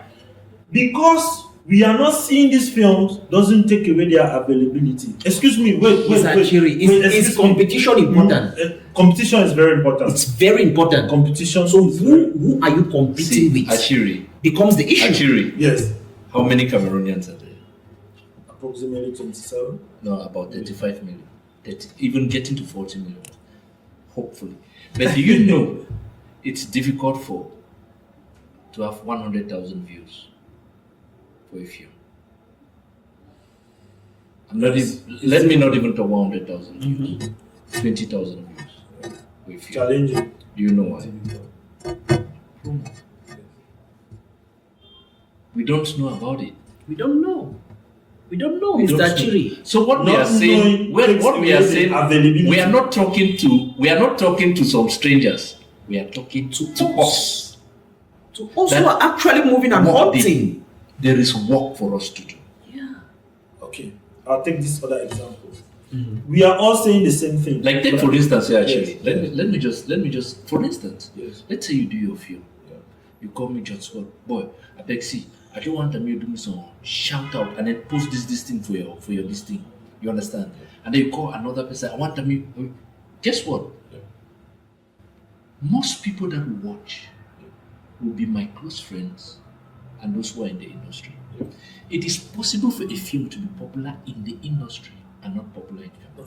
It's always the case. Yes, it's always the case. That is the first problem we It's should be always the solving. case. And that's the thing I'm talking about.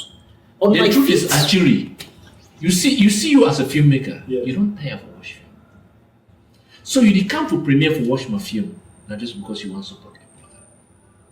Well, personally, I wouldn't agree that. Mostly, Mostly. it is to Yes, support true. a brother. Yes, You want to push a brother forward.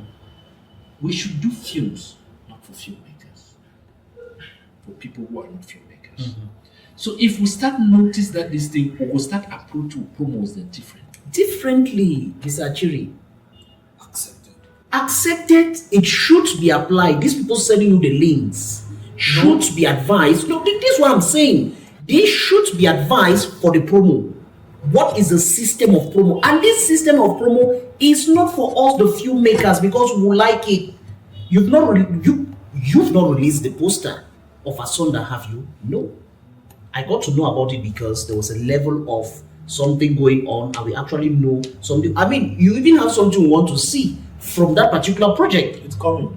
So that's what we are talking about here. There should be something about it. Every single project. If I take my phone now, I'll go the feet, I'll see foreign products being used as a hype, which is the same thing we're talking But about. you see, I dey watch some one film scene sometime from Hollywood or maybe Nigeria. They just give you some small snippet, chat, 30 seconds for some powerful performance. I dey watch them, rewatch them. Just the fact say I dey rewatch a Nollywood film, 30 seconds. Guess what?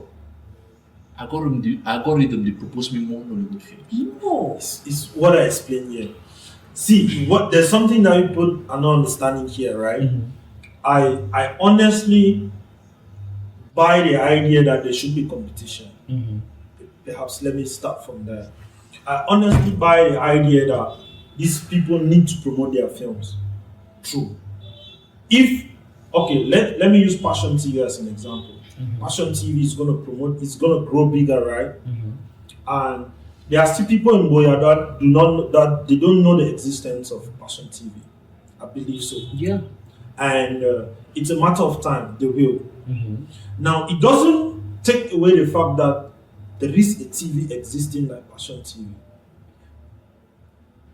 You get? Yeah. Passion TV exists, but people don't know it. It is not a function, it's not the people. It is Passion TV that has not pushed itself for people to know it, but it's available.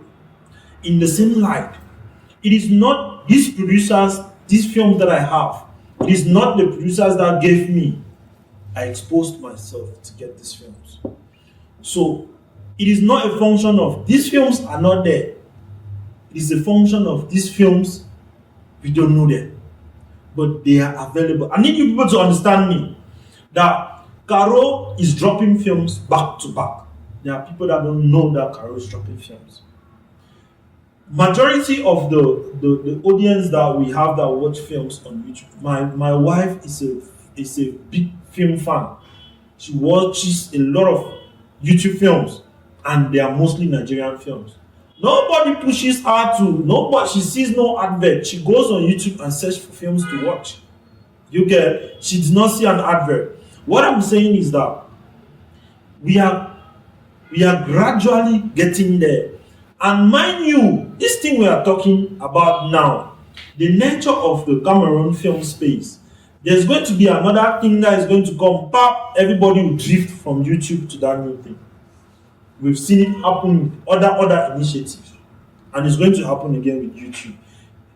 They are going to deviate our focus very soon. Something will come up, they will say, oh, this project has just landed this deal. Everybody wants to produce a project for this thing. Everybody wants to do this.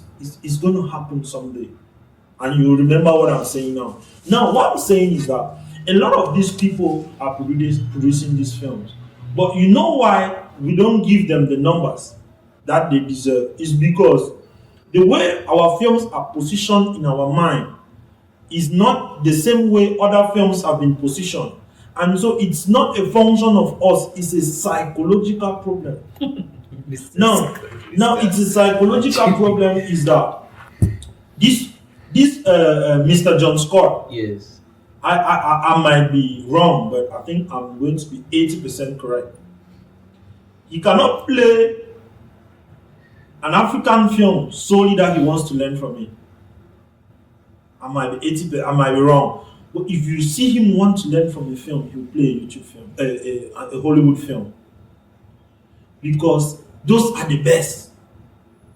He grew up knowing that these people, you want to watch, okay, shout out to Ken Stephens. You want to watch a film that has to do with actions. Which African film are you going to watch? It must take you to YouTube. It has already imprinted that picture of who does this better. The same picture has been brought to our audience. They have people that they have been introduced to, right? Mm-hmm. So you see me and you, she don't hear. We don't need for the talk say the film they no day.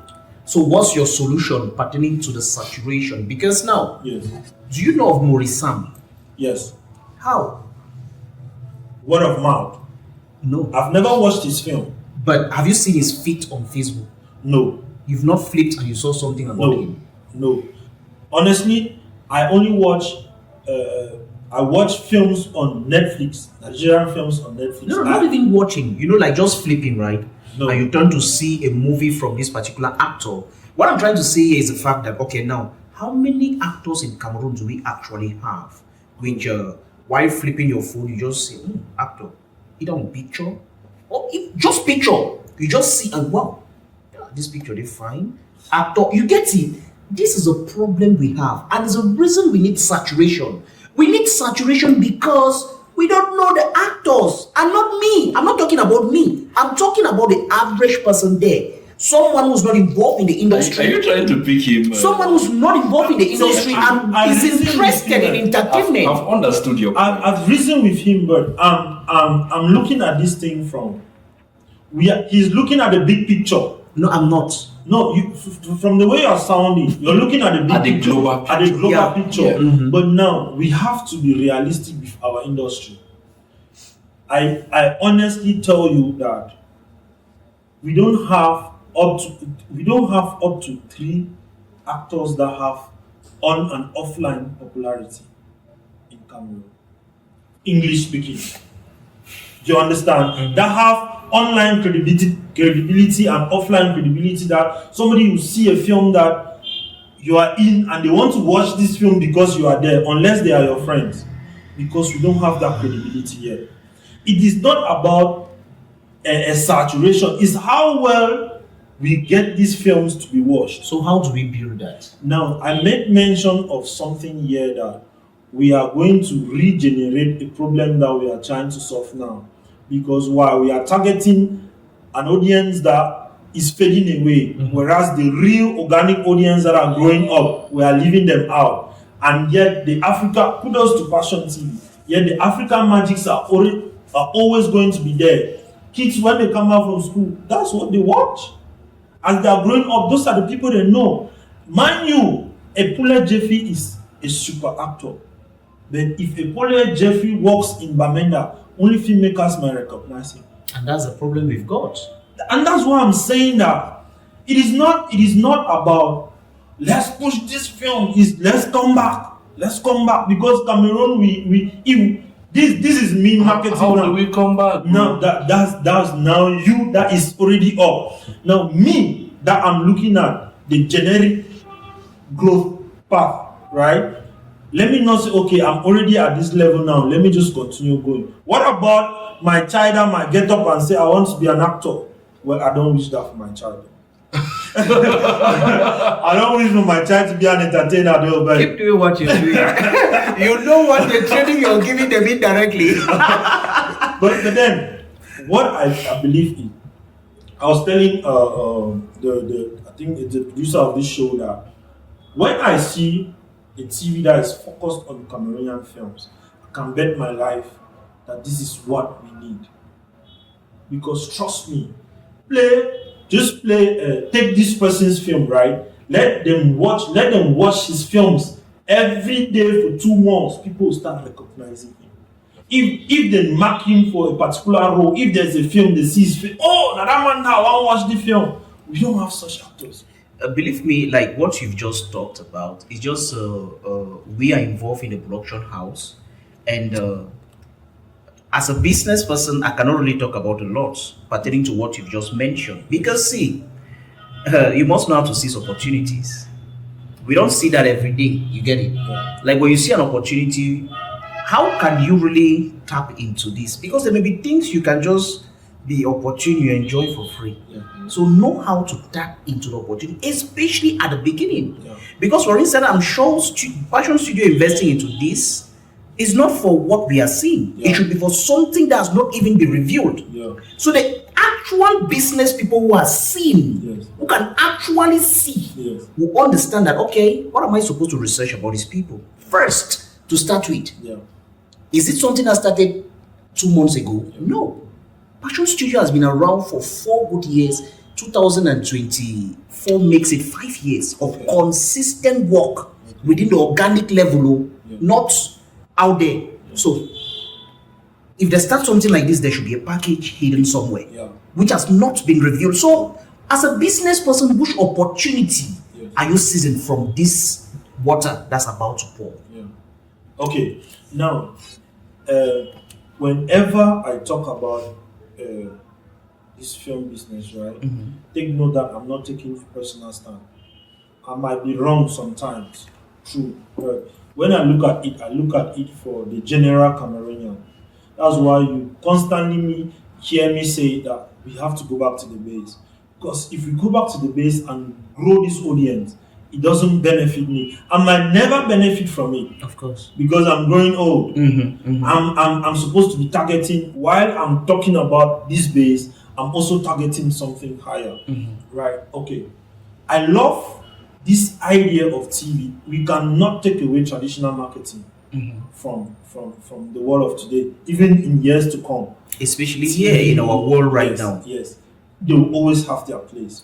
Now, a TV like this, I can say, the business opportunity that comes with this, with regards to producers that are business minded, and you must not be selfish to be able to explore this kind of opportunity. Because first, the challenge that you might have as Passion TV is that producers want to come and sell you a film for 10 million, for this 10 million word. A smart producer that thinks about the people that are involved in that film, the actors that they want to push in that film, will feel like, okay, if I have a non-disclosive agreement with these people, I can still give my film to Passion TV and Netflix will still buy this film. There are films that are streaming on TV channels and they are still on Netflix. So it all boils down to the kind of licensing that your film has. And if we don't have this knowledge that, okay, for example, let's take Fisherman's Diary and give Passion TV. There are a lot of people in Fisherman's Diary that are not Faith Fidel, are not Count Quintus, that did exceptionally well, that they are not known. But imagine that we are playing Fisherman's Diary every day. Do you know the multiplier effect it has on those actors, on the crew, on everybody that worked on that film? Organic. I think that's the disadvantage we have. Yeah, that's the disadvantage we have. We get to create amazing products, but Cameroonians don't watch it. Yes. Cameroonians. So like a lot of people, they always say, Scott, when you only see award, we know they see the film. You did do an award day. So yeah, it's and you see that everything that trends, right, starts from somewhere. And talking about agendas, talking about motives, if we have a community that is growing with the love of Cameroonian films, it affects how they talk about the film, and it affects the energy that they have with the film and the energy that they share about the Cameroonian film industry and the Cameroonian films. An average Cameroonian tells you that would not Cameroon film. Because why? They have better options, right? And according to research, a normal Cameroonian needs to see a link at least 7 times before they click that link. So we are dealing with a tough audience that if we need to look at them, if we need to approach them from top, it's going to be difficult. But imagine that you do a film, Mr. Bami, you do a film, and then you are able to take that film to 5 secondary schools, right? For these children to watch these films. These are children that barely have smartphones, even some that are privileged to have them. You introduce your actors to them. They are growing. As those actors are growing, those children are growing with them. As you're getting older, you want to see them. You want to see them. Yeah, it's important. And they become your market. They become your market. They become the market. It's and important. They spread the energy of the industry to the ends of the world. They are going to recommend the industry to the ends of the world. So we have... And because now, just imagine a movie is done in Mutengene, Limbe, Boya, Douala, and while doing the film, we are actually telling the people that, okay, 2 weeks from now, you see it on Passion TV. Just being your home, be streaming at this particular times a web series, it makes it different. So please, I think let's learn to seize opportunities in the industry and see how we can do collaboration. There's collaboration out there. Those who invest actually invest with a lot of things in mind. Yeah. So please, I think Cameroonians should just go a step ahead to actually do what we call collaboration. Send your letter forth and be rejected, rather than just staying and thinking that because yes, you'll be rejected, or because person A, B, C is not actually saying something about it. No, seize the opportunity. Because I see it as someone who is seriously into business. Any company you see standing, man, if you know the number of other companies coming together to sustain that particular one standing, you know if you're not doing collaboration, if you know what you're missing. Because for instance, like our biggest thing from within Passion Group, what sustains it is not even what people think. We run a business, it actually has profit, but there are a lot of companies who will not even accept for anything to happen.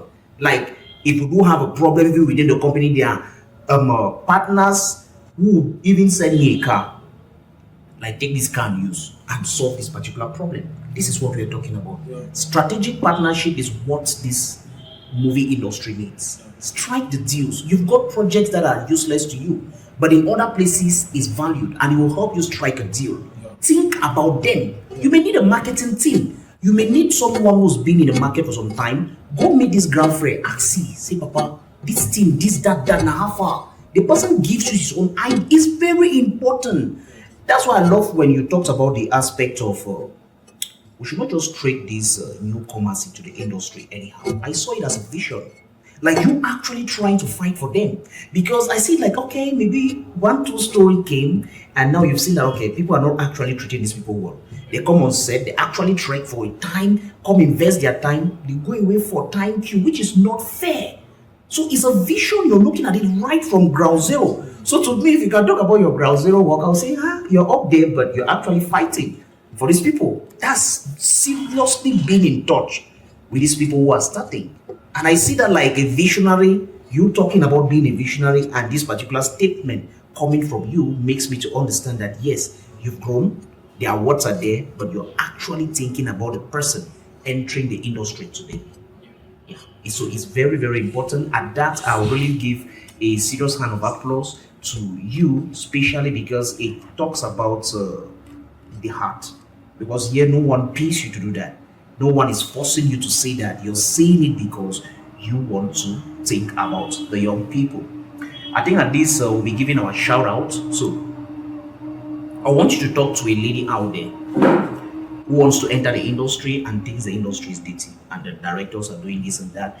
Tell them wisdom on how to maneuver through the industry. Encourage a young person out there who is looking at you, the director they've heard of, Fisherman Diary, all the awards in the country so far, and they really want to venture into this particular thing. What should they do? What should the lady do to actually have a career with dignity? I think we can start with that, career with dignity. Then a young person who's actually wanting to emulate your person in the industry. Okay, to the ladies who really want to get into this industry, the industry is dirty for somebody who wants it to be dirty. That's first and most important. And I also want you to understand that getting into the industry, you must do this thing. Define who you are. Because if you don't define who you are, the industry will get to define you. And maybe a few miles into your journey, you might not recognize who you truly are. Yeah, the industry is not just a monster waiting for you to eat you up. No. If you define yourself and you do your research very well, you'll take the right steps. It is possible. I've seen ladies of integrity in this industry. I've seen the Ujika Solange that I respect a lot in this industry. I've seen a lot of ladies in this industry who have made their way through without dirtying themselves because I think they define themselves. And to any young man out there who thinks he wants to be like me, there is this thing I tell everybody. Believe in what you can bring to the table. And definitely an empty dish can never be placed on the table and then you expect to eat from it. So fill up yourself with content that is research, focusedly, and don't lose sight of the process. Don't run away from process. Process is everything. Everybody who runs away from process will never reap good fruits. There is just no way. Your process might take 5 years. Your process might take 10 years. Be true to it. And choose few things to concentrate on. Do few things repeatedly. And you just become the master of those few things. And don't lose focus. And above all, the Holy Spirit.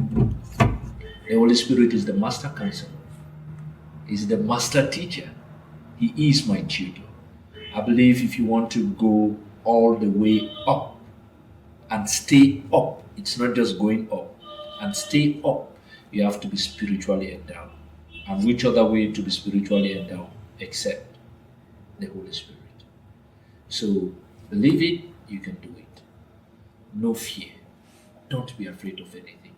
Fear is a monster. It kills you before you even start. And the very energy you use in being afraid is the very energy you can use to cook up faith. So go all out. You can get it. It's possible.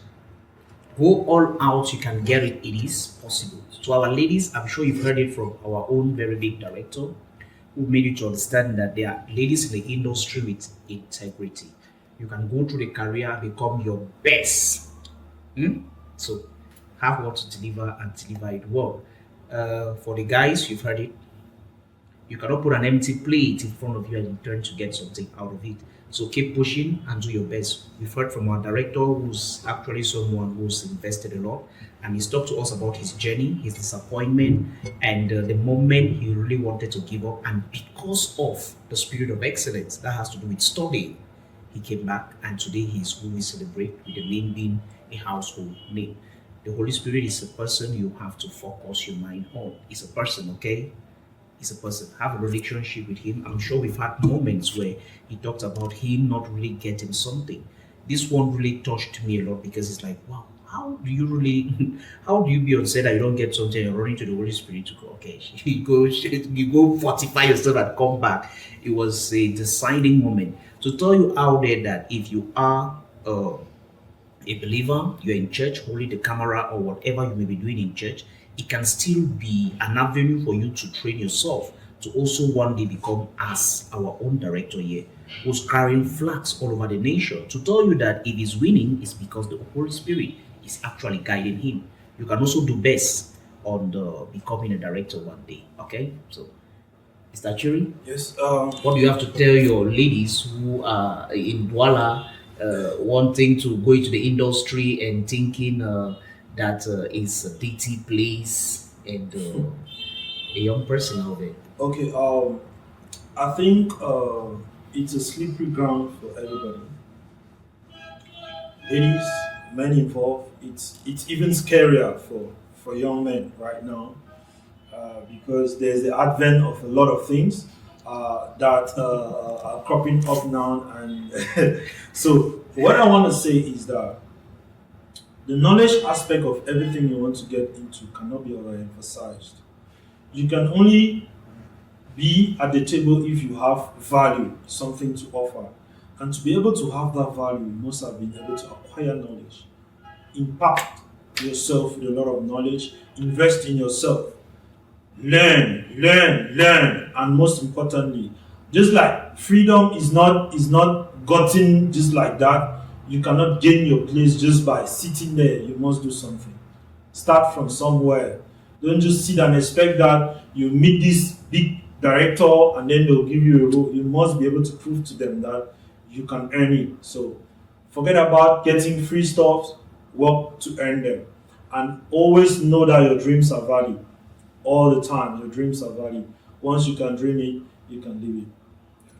Once you can dream it, you can live it. Make sure you produce and you give value. Bring value to the table is very, very important. As you know, it was Value Talks. On Value Talks, we actually bring you guests that brings value. People who've actually achieved a lot in society. People who are going out there every day doing that which they're supposed to do in different phases of life. We had our director, ENAH JOHNSCOTT. We had Achiri Victor, who came from Douala, and ENAH JOHNSCOTT, who came from Limbe. So it was an interesting time. We'll still be having our guests on the platform since the industry is rolling. When projects are coming, we'll be expecting you on Value Talk. So we can actually talk about the project, one actor on the project, yourself, you talk about the project, so we turn to revive our community pertaining to all of what we are doing. So it was an interesting time having you both on the podcast, and we'll be expecting to have you again and again on the podcast for a conversation. In a special way, I want to appreciate this team for bringing forth a channel that is fully focused on Cameroonian films. It's a milestone that people might feel like it glorifies you, but the value that it adds to the industry and the growth of the industry is mind-blowing. It might sound like, okay, you're the owner of this TV, at the end of the day, you make money. No, but what you are injecting in the industry is bigger than the money that you get from this thing. So I want to encourage Passion TV to not give up. We'll try as much as possible to encourage people to seize opportunities like this. Those films that you don't have, that are in the cupboard, bring them to Passion TV. Let them air these films. Let people watch these films. You know, even if you think that this film is old, just bring them. And also to Passion TV, I think you people need to also go an extra mile to get to these producers and most importantly, introduce them to licensing. Let them understand the value of signing papers to give your film here. Let me license it. A lot of people, when you talk about exclusive, non-exclusive, they look at you as if you're mad. When you're talking film business with some filmmakers, it's like you're a mad person. Some people are even scared to even give you even a watermark version of their films that you should go and hustle for market. They feel like you want to run away with the film. So these are certain things we are still, the bigger people know it, but the real generation that is coming, that have the energy, they need to know these things. So kudos Passion TV, you people are doing great stuff. Okay, I mean, right now we're having a wrap. You just give a short thank you. You enjoyed yourself on the podcast, so you tell them, and it's a wrap. Yeah, in as much as I want to say thank you, I want to say thank you first of all to Passion TV. Like I think I actually brilliantly said, you guys are doing a formidable job. Yeah, and I'll be here soon because I'll be on set next week. Okay. I'm directing a film produced by the producers of Half Heaven.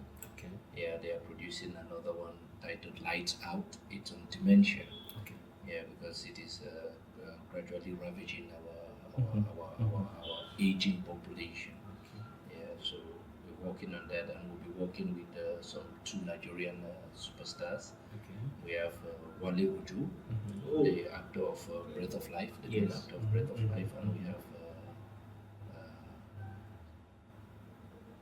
Okay, should I take it back? No, for your volume. Yeah, should I take it back? Yes, better. Okay.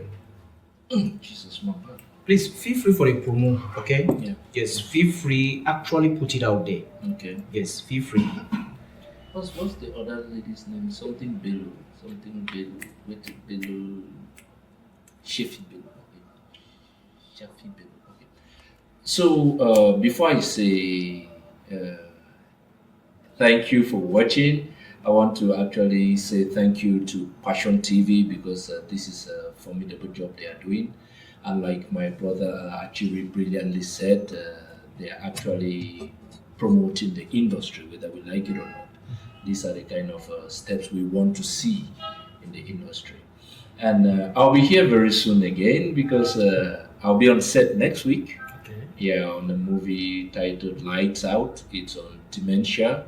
Yeah, it's what is ravaging our aging population, and most of us, our community, the average Cameroonian doesn't really know it's dementia. Most of us, we take it as madness. Okay. Whereas it's dementia, they because they get to forget a lot. It's possible that a lot of families are going through these. You see a mother or father cannot even recognize their own spouse, don't recognize their children. It's because of dementia. And we'll be working on this movie. This movie, I will be working with some two international celebrities from Nigeria. Okay. We have Wale Ojo, the main actor of Breath of Life. Wow. Yeah, I think he's one actor I've wished to work with. And we have Shafi Bello, an amazing actress, and they'll be here next week for we'll be shooting in Limbe, 100% Limbe. We'll be shooting, and I have amazing technicians I'm working with. Okay. I'm working with Tebonje JD as the gaffer. I'm working with Takom Davis as the DP. I'm working with my Belvia Abinui as my assistant director. Okay. Yeah, and the producers are the same producers of Half Heaven. You have Carista, you have Proxy. So this is a beautiful piece that we are trying to cook up. So we'll be here again talking about that piece. And I want to say thank you guys for watching so much. Thank you guys for watching Passion TV, and thank you guys for being fans of Value Talk. It is important to us. It is important to us as filmmakers. It is important to Cameroon, because through films we can definitely spread good news. We can bring entertainment to your doorsteps. And through Passion TV and Value Talks, always entertainment. Entertainment is guaranteed. So thank you guys so much for being a part of this amazing discussion. We'll be yours sooner. Thank you. Okay. Once again, I want to appreciate you that have been watching to this point. However, I want to say that I have a film that is currently streaming on YouTube titled Yahweh's Fanatic. However, I'm still going to be here with our premiere, with the film titled Reckoning, Bonhida SK Production. So we're going to be doing a major tour, and of course, Passion TV is going to be our stop here in Boya to promote this film. And also, I want to encourage you to keep watching Passion TV, because this is like the bedrock of what we need to span up as an industry. So thank you for having me, Value Talks. Thank you for having me, Mr. Bami. Thank you, Passion TV. Wow, it was a good one. And as you know, we drank some coffee and it was a good one. So do not sleep till about 3. Okay, those guys are signaling me behind the camp. On camp 1, we had Mr. John, and camp 2, we had the manager of the studio, Mr. Elube Jordan. Camp 3, we had Mr. Trinity, who happens to be the one coordinating on podcasts. On the sound, we had Don Tech, who happens to be the head editor here, was one coordinator. I'm sure he's working on a project in there. So thank you for this. Thank you for watching. Okay, keep watching Passion TV.